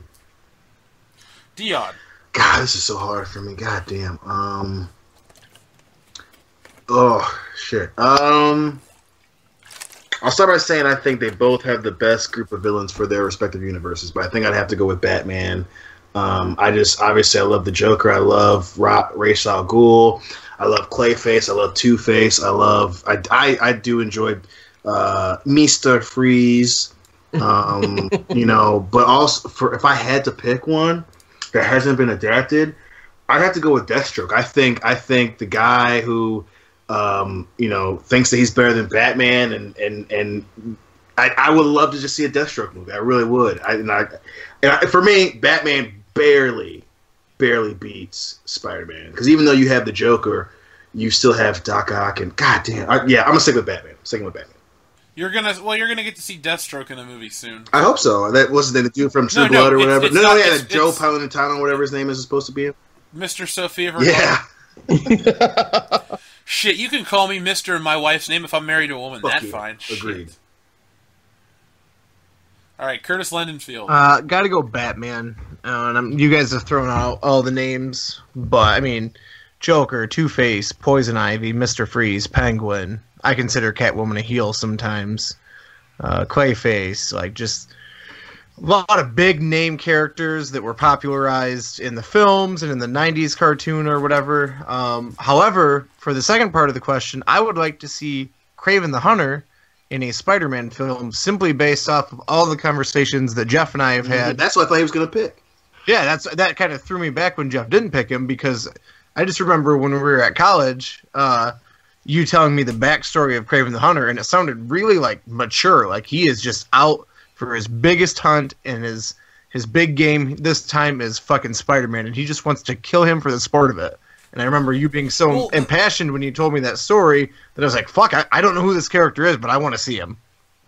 The reason I wanted to see it is because when we were hanging out back then, we lived in a post-Sam Raimi Spider-Man universe where we thought Spider-Man 4 was going to happen. We live in a world where the fucking Spider-Man's a little boy, and the Amazing Spider-Mans happen and stuff like that. And I don't think you could pull it off because they're trying to sell this movie to tweens. That's why Zendaya is in this fucking movie and all this other dumb shit. So I don't think Marvel Sony has the capabilities to pull off Kraven the Hunter without making him look like a joke.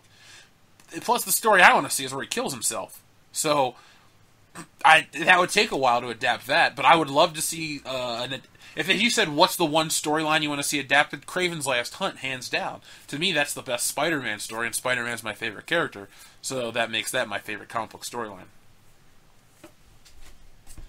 So that was our little Patreon moment. Like I said, Kendo Slice, send us your questions so we can read yours next week, and obviously, Justin B., you have your own, or you get another one, so there you go. Yeah, who picked this week's? Justin Beck. Justin Beck. Okay, yeah, no, good. That was a great topic. He's actually got a list of really great ones, and they pertain to wrestling, and I can't wait to discuss them, but I didn't want to throw Nick off guard, because Nick has to prepare for the wrestling. Yeah, I really have to do my research. I guess to piggyback off of Justin's question, he limited it to Spider-Man and Batman, not counting those two characters. Who has the best rogues gallery? The X-Men. As much as I hate to admit it, I think Superman. No, I'd definitely go with the X-Men. That seems accurate. I mean, you got Magneto, who's really more dynamic than most of the characters in general. That's always cool to see. Mm-hmm. You got, who else? Toad's okay. the Blob's interesting. The Juggernaut's really cool. I mean, they have a more diverse cast of villains that are interesting. They go from mutants to outer space creatures. The Phoenix is technically a bad guy, like, you know. That's why I picked X-Men. And I'm not even the biggest X-Men fan in the world, but I got to admit. But I do think Spider-Man is leaps and bounds ahead of every other character's rogues gallery. It's not even funny. Like, Spider-Man has 20 great villains. Maybe other teams have 1 or 2. Yeah, when I think of the other characters, I think of, like, Captain America, Red Skull, maybe Winter Soldier, if you count him as a full-faced heel. But those are the 2 that I think of there. Thor, Loki. But my point is, like, they have, like, 1 or 2, whereas the 2 that Justin provided, you run out of fingers to count on when it comes to the great villains. Even the third-tier villains in Spider-Man, like the Sin Eater, stuff like that, which you guys probably don't even know who that is.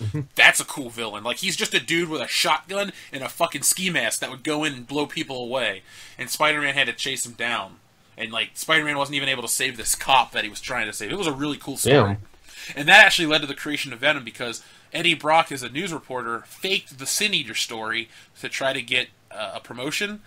And then the truth came out, and that's where the hatred of Spider-Man came from, and that's when he went to the church and prayed, and the symbiote fell on him. So, I mean, that's why I'm all into the Spider-Man stuff. Spider-Man's got, to me, the best.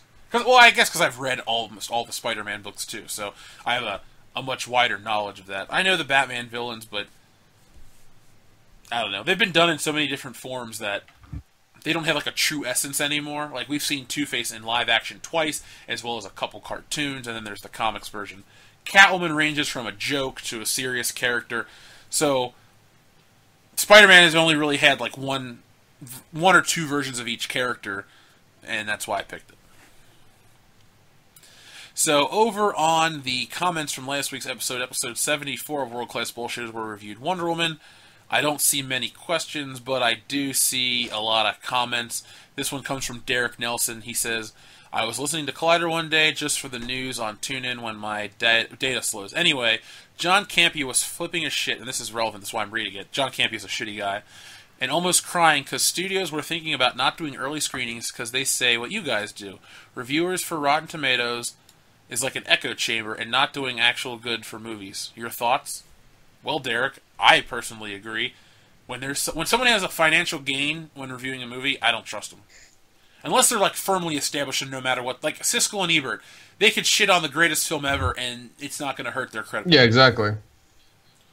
But you, John Campea, and all you other, like, Screen Junkies and all those guys, who else? Quick camera cuts with quirky jokes and stupid faces. Everything that World Class Bullshitters isn't. Those are the people you don't want to trust. And Dion and I are going to do a very special video about a guy named Chris Stuckman, who is, to me, like he's a garbage critic, and he belongs on the butthole of the internet. I can't believe that guy has an audience of 1 million. Yeah, you guys have talked about him a lot. He's the worst critic ever because he's so fucking fake. He can't even follow his own standards. Exactly, that's what's the worst part of it. Is he the autistic-looking cunt with the hot wife? Yeah. To me, though, no one is worse than Grace Randolph.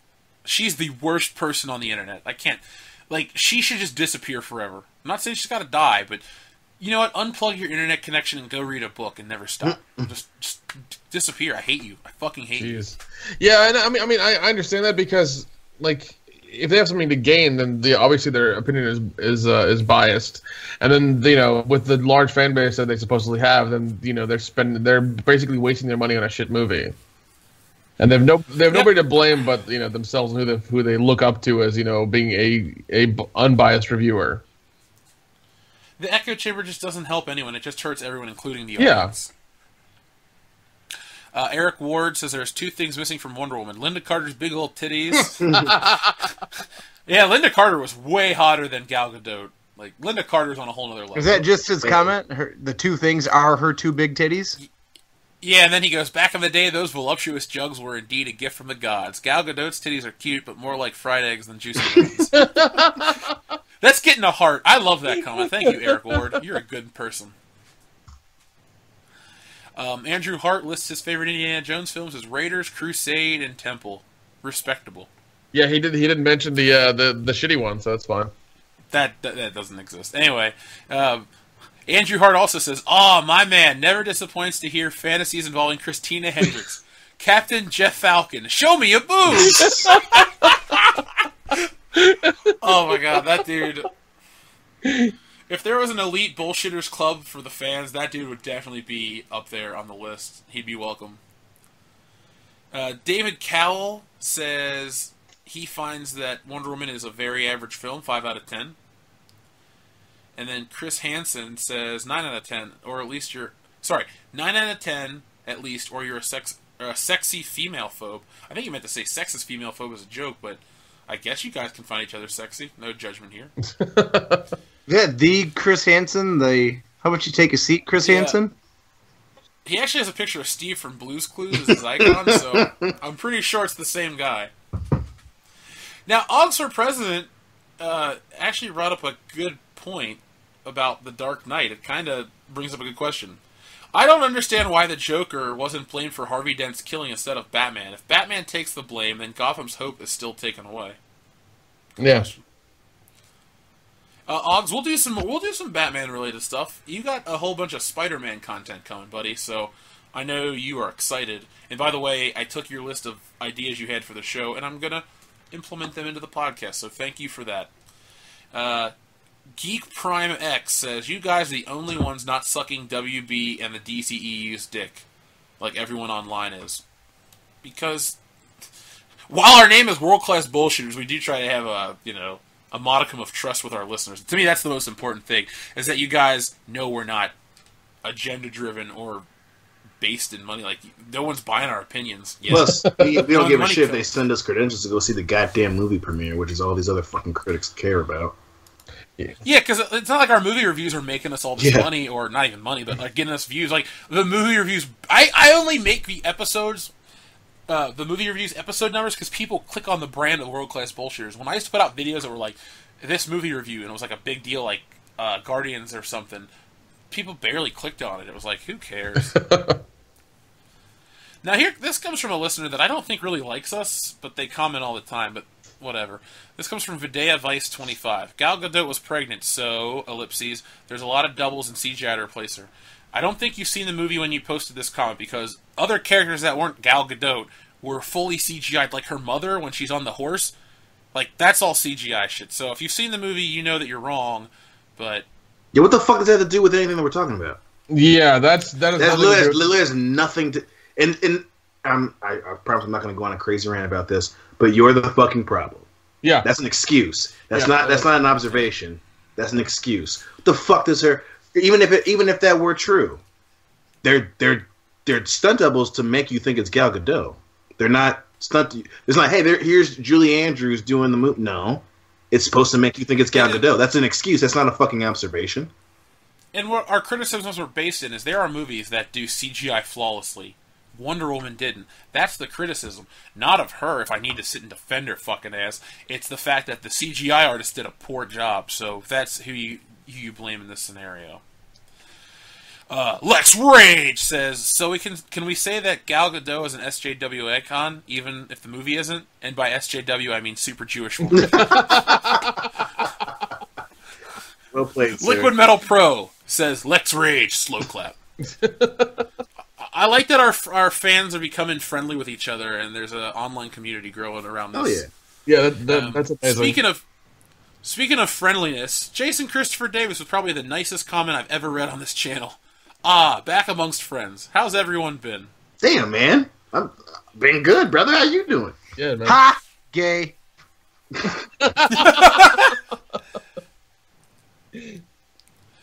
We're fine, man. The channel's been growing, so I'm happy, and I love World Class Bullshitter, so thanks for listening each week.